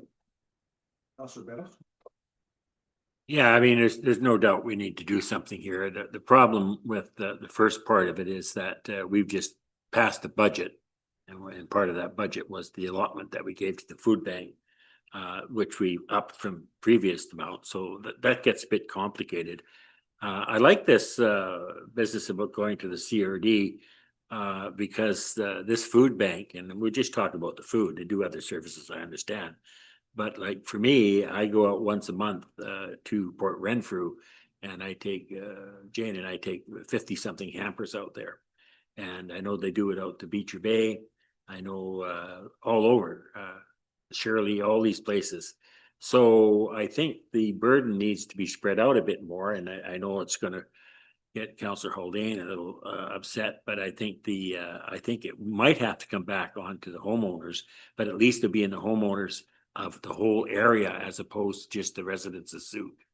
And just like we do for the museum, just like we do for SEAPARC, if there's an assessment on the taxes that go to the food bank, put it to the residents of all these areas saying, would you be willing to pay $10 a year on your taxes?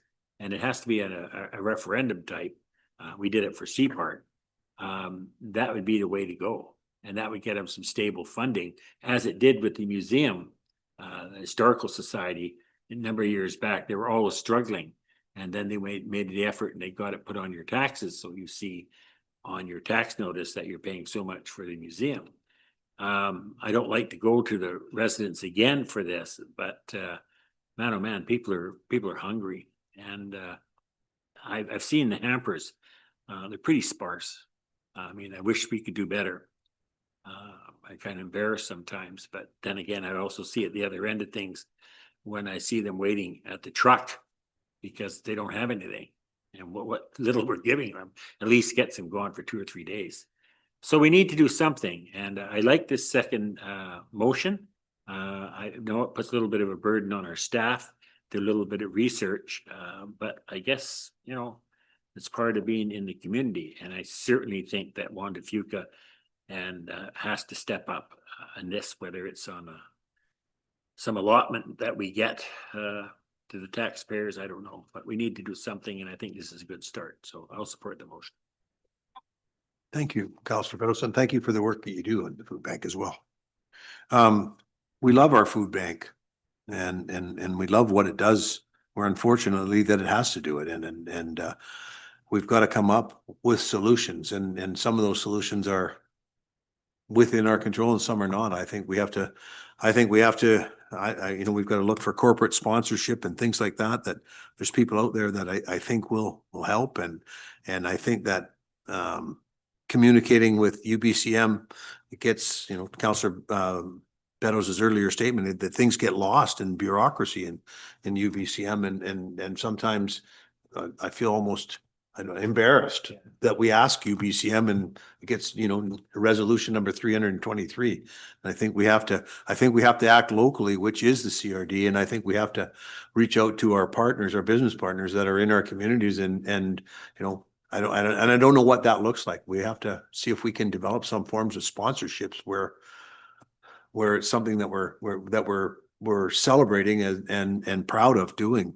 So I support the motion because we do have to do something, and our most vulnerable are at risk, and sometimes it's not the ones that we see, it's the people who are at home and waiting for that truck. So anyways, thank you for bringing this forward. I will would you like to come to the microphone, Ms. Lockins? Hard to tell, but I kind of got the hint. And normally we wouldn't get away with it, but the food bank is near and dear to all of our hearts, as you can hear, and we have to somehow be creative and figure it out. Thank you. I appreciate it. I really encouraged by the discussion about seeking more support for the food bank. Timeline worries me. The motion looks like a long drawn out process with reporting and CRD involvement and so on. At very least, can I request that the second part of that amended, that motion be acted on in a faster way immediately if possible? And that is the revision of the use of the funds in the current service agreement. Thank you. Thank you. Councillor Bateman, your motion originally. Well, I could easily add amend to part 2 is immediate amendments to Schedule A. Though I suspect staff have heard this request. And no. Over to our CAO. Could I just ask that, I guess the idea was staff was going to report back on that and look into that and just confirm any legal concerns with just leaving it open-ended like that, how that might impact other service agreements, because that would be a fundamental change in how council normally has distributed those funds and the parameters put around that. So my recommendation would be staff understand the urgency and would bring back a report, even if it's just on that item, sooner rather than later, if the CRD piece takes a little longer, versus directing us to just change this today would be my request. And thank you for that, CAO, Ray. And I could council request that an expedited turnaround on this because of the urgency stated by the. For sure, yes, definitely. The first part, to the point, contacting the CRD will take a little more time. Yeah. But that's not to say we can't report back on the second part, sooner, and we'll do that. Okay. Oh, could turn the microphone off. Okay. Okay, so on the original motion to direct staff to report on possible funding sources. So I've already read that once. Do I need to read it again? No, we already have a mover and a seconder. All those in favor? That's carried unanimously. So Ms. Loggins, before you go, thank you for the work that you do in our community. Thank you.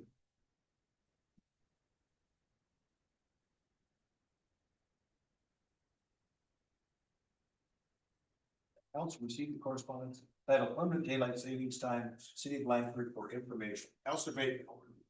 Well, it was a particularly juicy correspondence file. They often are, and I opted to pull this. I'm a genuine fan of the current City of Langford Council, and they often take note of the remarkable care, concern, and first-rate planning they pour into the future of their community. This is a very thoughtful, caring letter. Good logic, effective advocacy, and it's being sent to Premier Eby and other senior ministers regarding the impacts of permanent daylight savings time on children and parents who will be in the dark on their way to school. You know, on December 15th, the sun will not rise until approximately 9 a.m. So these, school's already underway and you've got there in the dark. So this council, Langford, has stated very clearly they would like the immediate reopening of BC's Active Transportation Infrastructure Grant Program explicitly for safe routes to school projects.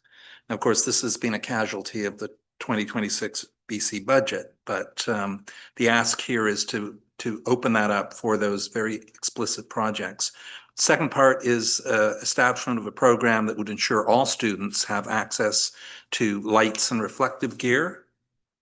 And they would also like to see the expansion of the walking school bus program, which has been initiated here in Sooke, I think with Poirier, he says, looking over, and the head is nodding. So those are three great things. So I do have a motion that I brought forward tonight, a very simple one.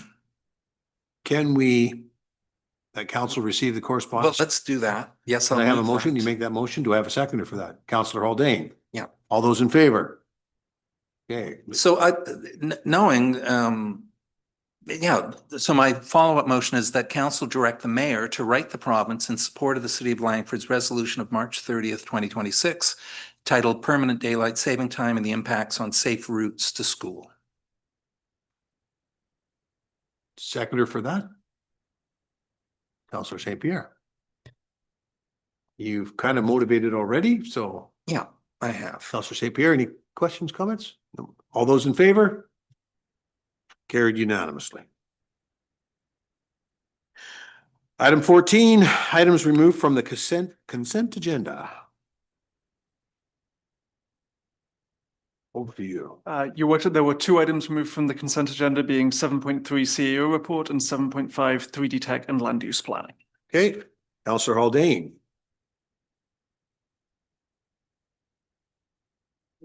7.3, I think. Yeah.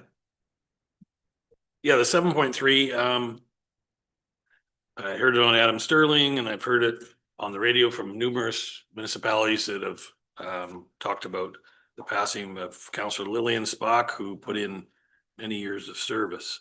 So, I mean, I'd like to recognize that here as well. So rather than just go into the report and, fall through the cracks, I'd like to openly, give our regards to Councillor Spock and her passing. So I would ask any other councillors if they have any comments. Go ahead, Councillor St. Pierre. I had the good fortune to spend some time on the bus with Logan. She was pretty wonderful. She was a huge,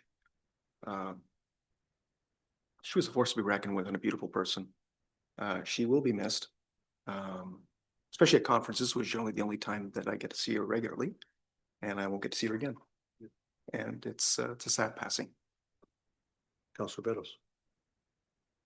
No, I agree. As somebody of that caliber needs to be acknowledged, and I thank you, Councillor Haldane, for bringing that out. And yeah, I think I don't know whether we need to vote on that or we just notice from the chair, extend our condolences to the family, and yeah. Councillor Bateman. Yeah, thanks for that opportunity. You know, at the AVIC, the Association of Vancouver Island Coastal Communities Conference, she was there as ever. And on the final day, she was wearing a birthday hat with a big candle on it. I hear she was out on the dance floor again, just great moves. And she also has served Langford remarkably well for so many years. I didn't know her at all well, but yeah, my condolences. Yeah. Yeah. Councillor Haldane. Yeah, I've known her for a long time. I mean, I met her back in 2008 and she's adversarial, but she is also agreeable. I mean, she was on the same side on a lot of the issues that I was part of. I sat on the Water Commission with her for a number of years, and she was a great lady. She liked to have a good time, and she definitely let you know that when you went on these ABICCs, UBCMs, and so on. And she showed up to everything. She was dedicated to being a counselor. So the big thing here is you put in a lot of time in this job. So. Thank you.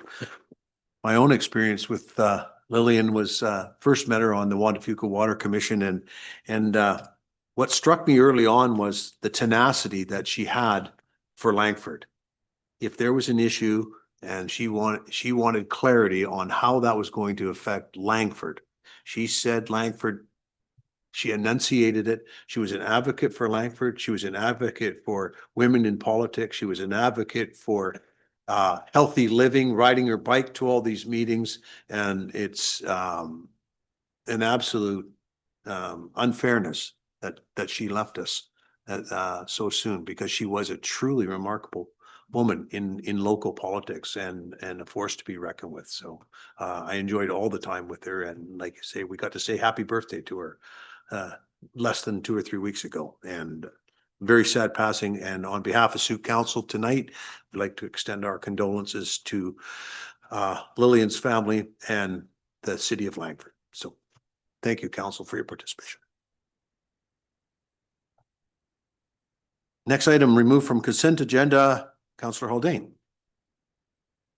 Yeah, well, I appreciate this coming forward for the whole idea, trying to give people more clarity in the downtown and so on and so forth. I think it's incumbent that the developers just pay, they bring a report forward with their application. They provide the service at their expense. I don't believe that we need to do anything major with the District of Sooke, buy hard or software, train people and a new bunch of things. It's just going to be another cost again to taxpayers. And we don't have a lot of development that goes on in our downtown anyway. Who are we kidding? So really what little stuff does come, you can do a 3D model for it. Everybody can have a look at it, and it can be done and borne by the applicant and the development company themselves. So, I mean, I'd like it to stay at that level, but I'm only one of many at this table. So thank you. Anybody? Oh, go ahead, Councillor St. Pierre. I'd just like to maybe provide some more information, because I was chairing the meeting. And one of the things that was very clear is that we already have access to this software through licensing, so we wouldn't have to pay for that. And this would be more for the use in-house of informing our plans and helping us figure out, for example, we could do modeling to see what the impacts of a change in a bylaw might be, in terms of, things like massing and what can this stuff actually do? So it's actually a tool for us to do better planning work and have better bylaws and have better ways of actually actualizing things like the OCP in the ways that people want to see it happen. So it's not so much a tool for developers to present their vision. They're going to have to do their own job, as you've said. It's more of a tool for our staff to actually help guide us. And we have most of the costs already in-house covered. So it's a very small training amount that would actually get us an additional benefit that can be built upon in the future in other ways. So there's good potential for savings as well. Councillor Bateman? Yeah, so I did bring this motion forward. This was recommended by Rob Barry from our Land Use and Development Committee. And indeed, the staff report that we received at the Land Use Committee very clearly said, and I'll quote again here, 3D modeling would be useful for illustrating how permitted heights, densities, and zoning standards may translate into built form, testing general massing, transition, and shadow implications, showing relationships among buildings, streets, public spaces, and access points. Very, very important as visual, we're a visual society now, and we need to see these sort of things in 3D, not these two-dimensional flat diagrams. So, quote, again, this may be particularly relevant when the district wishes to update the town center plan in a way that gives more practical effect to OCP direction, respecting public access, view corridors, built form, and public realm.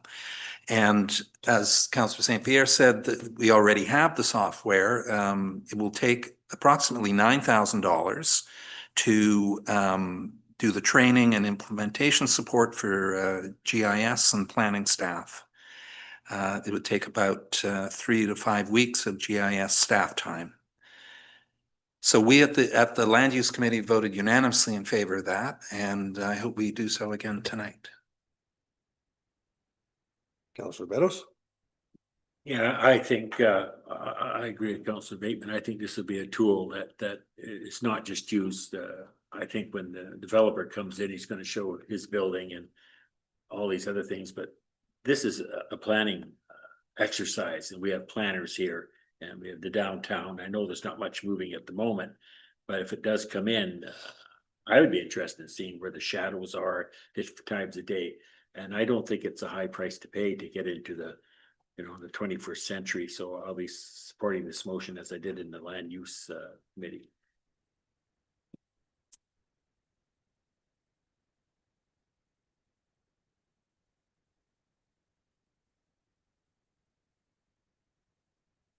Your worship, the motion has not yet been moved and seconded. You are correct. Do we have a motion? I'll move that. Council.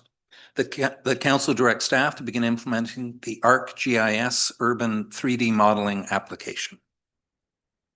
Seconded by Councillor Beddoes. All those in favor? All opposed? Councillor Haldane. Council verbal reports. Sir Beddoes, right off the bat. Okay, first of all, I'll give a little update from SEAPARC. We had our meeting on Tuesday. The skate park, the new skate park, replacing the old one put in by the Rotary Club, which we're very indebted for all those years, that skate park. It opened on Friday. Went by there on Saturday, and it was full of kids. And not, when I mean kids, or youth, some of them were 24. Some of them were older than that. So, and we're also, SEAPARC is doing a grand opening celebration May 31st. There'll be quite a splash. There'll be food trucks there and open it officially, a couple of speeches, all that stuff. We already did the shovel thing. We might cut a ribbon, I guess. So that's coming up. Ice allocation policy was upgraded in lines with the best practices. There is our continued high demand on ice at SEAPARC. Stated the recreation infrastructure growth plan will be consulting with HCMA and Cornerstone Planning about the possibility of another ice rink in the future. We're just about at the limit of our use of our ice time. There is sometimes about 3 or 4 in the morning, but it's pretty hard to fill that. Fees and charges for 26-27 were approved to the average of 3 to 4%. Membership and admission rates are just below medium across the region. However, prime ice rates are quite low and may need a larger increase in the future. So we're looking at those pricings. So that's basically what's going on with SEAPARC. Hopefully people come out to the Sunday, May 31st event and see these kids do all these wonderful things. Not me, I tell you, I fall down, I break. So yeah. And I was at the Vancouver Island Regional Library audit. I went up there to, I had some concerns last year about the finances of the Vancouver Island Regional Library. And before that, I had some concerns about cutbacks that they're happening in Sooke. And I'm happy to say that they have got their house in order. I was quite surprised that the auditor came in and I sat through another audit, which is always fun to sit through. And they have their house in order. Their reserve funding is up. So they've resolved a lot of their problems. And the last thing I got involved is I got volunteered. I was going to say sucked in, but I got volunteered for McHappy Days on Wednesday, and I was selling socks, for happy socks, these colorful socks, at the drive-through window at McDonald's for 2 hours. And I think I sold 35, 40 pairs of socks at $6 each. It was a lot of fun to stand at that window and see a lot of Sooke residents, and every second one has a dog. 9 out of 10 pay with card. Nobody uses cash anymore. 2 tried to pay with $100 bill, and nobody takes $100 bill anymore. So it was fun. I enjoyed it. Good. Councillor St. Pierre. Nothing in the way of verbal reports, except that I do have a notice of motion that I handed over to staff about getting some better AV situation happening. So I don't know if we can still do that tonight. I did send submit a notice of motion on a motion arising on the AV request for an AV report. So we haven't actually dealt with that. Thank you, Chair. Councillor St. Pierre did, of course, discuss this earlier and has now handed me text. So if Council wished it to be entered in accordingly, then the motion announced at this meeting would be that Council direct staff to provide a report outlining options for improving the AV experience of users and viewers of District of Sooke meetings. And that would then appear in the agenda for the next meeting for discussion. Okay. You don't need a seconder for that, do you? Just reading it. No, this is simply announcement at this time. Thank you. Cool. Okay. Good. Councillor Haldane, anything to report? Verbal reports? Nope, nothing to report verbally. And I did send in a notice of motion on Thursday as well. So will that be coming to the next council meeting?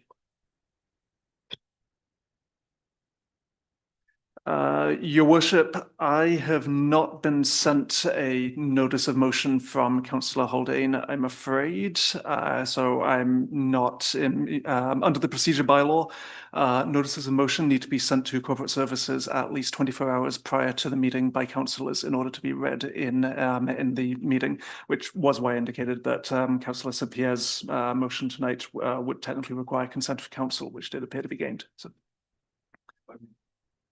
On Thursday, I sent it to Rachel and yeah. I was sending everything to Rachel. Do you have it? It'll be on the next agenda. Thank you. Thank you. Thank you, CAO. Councillor Bateman, verbal reports. Of course, if it's on the next agenda, then we won't be debating it for another 2 weeks following the next meeting. So could we put it on tonight and then it'll go? Through His Worship, to clarify, motions are announced at one meeting and then they appear on the agenda of the next meeting for discussion. So if anything which is announced tonight will be on the agenda of the next meeting for discussion and debate. Okay. So can we put Councillor Haldane's on the agenda tonight with consent of council? This would be in the minutes of the agenda tonight to go in the agenda for the next meeting. So if there is something that Councillor Haldane would like to read out, then that would be perfectly acceptable. Okay.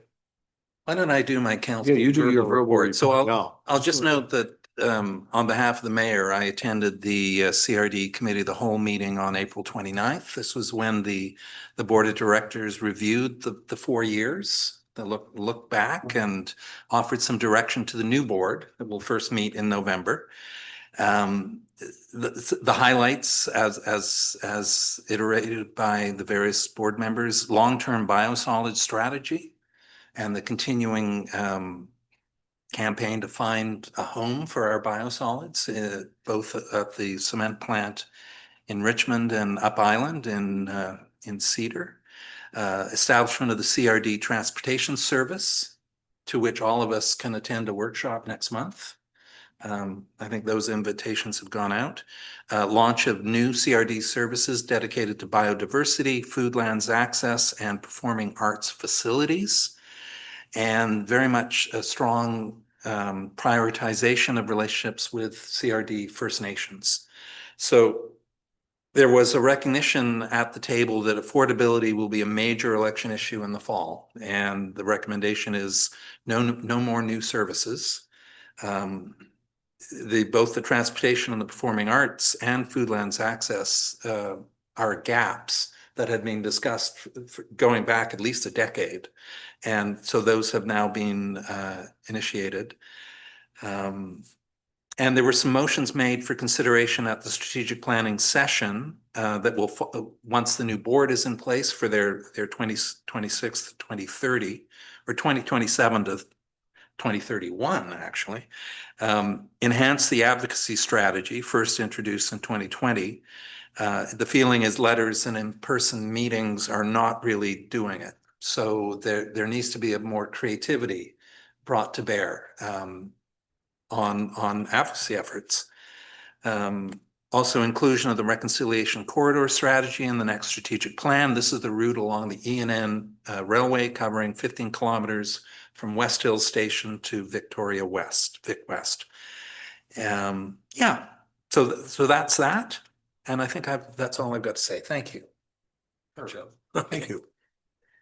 I only have one meeting in the last week, which was the Wanafeco Water Distribution meeting. Started off with the somber meeting because it was very soon after Lillian Spock's passing, who was a member of the chair of both commissions, the Wanafeco Water as well as the Regional Water Supply. Alicia Fraser, GM for Victoria Water. Stage 1 water restrictions start May 1st and are in place for till September 30th at this point. CRD will be pushing education on irrigation times, not on the hour. So they're going to strongly encourage people, and we can read it into the minutes here, that you don't turn your irrigation on at exactly 4 a.m. or exactly 5 a.m. You take it at 5:05 or 5:15 or something like that, because that demand, that peak water demand, it really pulls down the system. CRD is Vancouver went into stage 2 watering at the May 1st, which is almost unheard of. Their snowpack, which they rely on, is somewhere, it was at 41%. Now it's down somewhere around 29% in the Vancouver. They're experiencing a serious drought based on snowpack. We don't rely on snowpack, and we were about 98%. Our seasonal trends continue to be normal at this point. They shift about a week one way or the other. This year, it looked like we were going to have a slow start to the reservoir filling, but Mother Nature took care of us in the end. The big ticket items for Wanafeco Water is the asset management. Like all organizations, they have $2 billion of assets in the ground, various things across municipalities. 68% of those are in low, 8% is in medium risk, 68 is low risk, medium risk, 1% is in high risk, and 22% is unknown. And so that's kind of a scary number. So their high level performance is based on 70% is preventative and 30% is reactive. So overall, Wanafeco Water is still in really good standing. They've requested 1 staff for 2027, and it's a utility operator position, and that's what they need. And monthly water quality dashboard is now online, and it's new category. So if you have time to go look at it, it's treated versus raw water. So there you go. That's it for CRD water. And I think that's it. Motion to adjourn. Oh, sorry, Counselor Haldane, sorry. Oh, So I'm gonna read it out. That was the whole idea. You got dementia already, I think, so. The motion is to include the senior center in new build at 6651 Wadhams Way on Lot A. This is the same facility being built by Catalyst Development Group, which has up to 5,000 square feet of space not rented presently. And I feel a plebiscite will not accomplish the goal of a senior center. So that's why I'm putting this forward. That'll be for whenever it shows up again.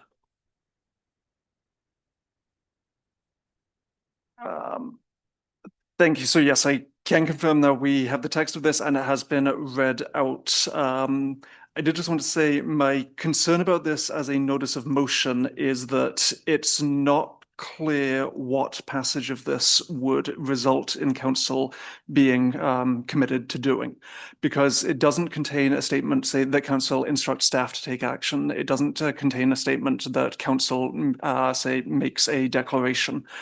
We'd certainly be more than happy to work with Councillor Haldane to say establish what it is that he wants to accomplish and to put forward legislative language that would achieve that.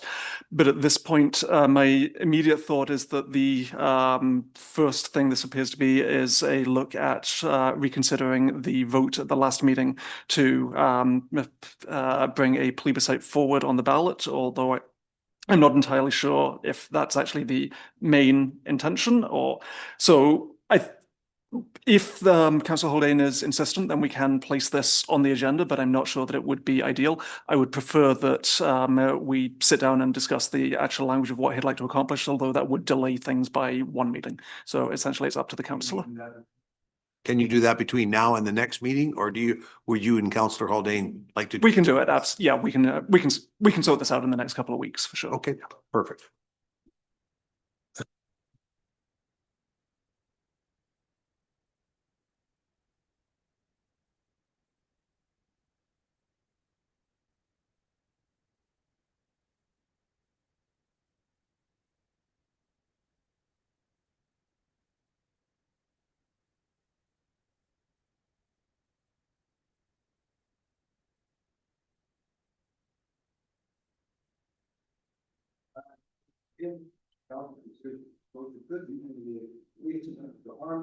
Your Worship, sorry, your microphone was off, so I'll just read it. Yeah, I'll read it again.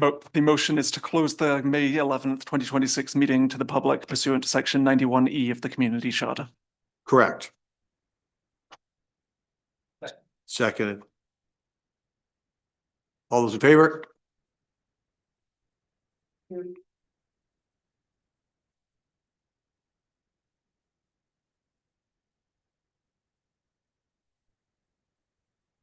You're not kidding. Hey.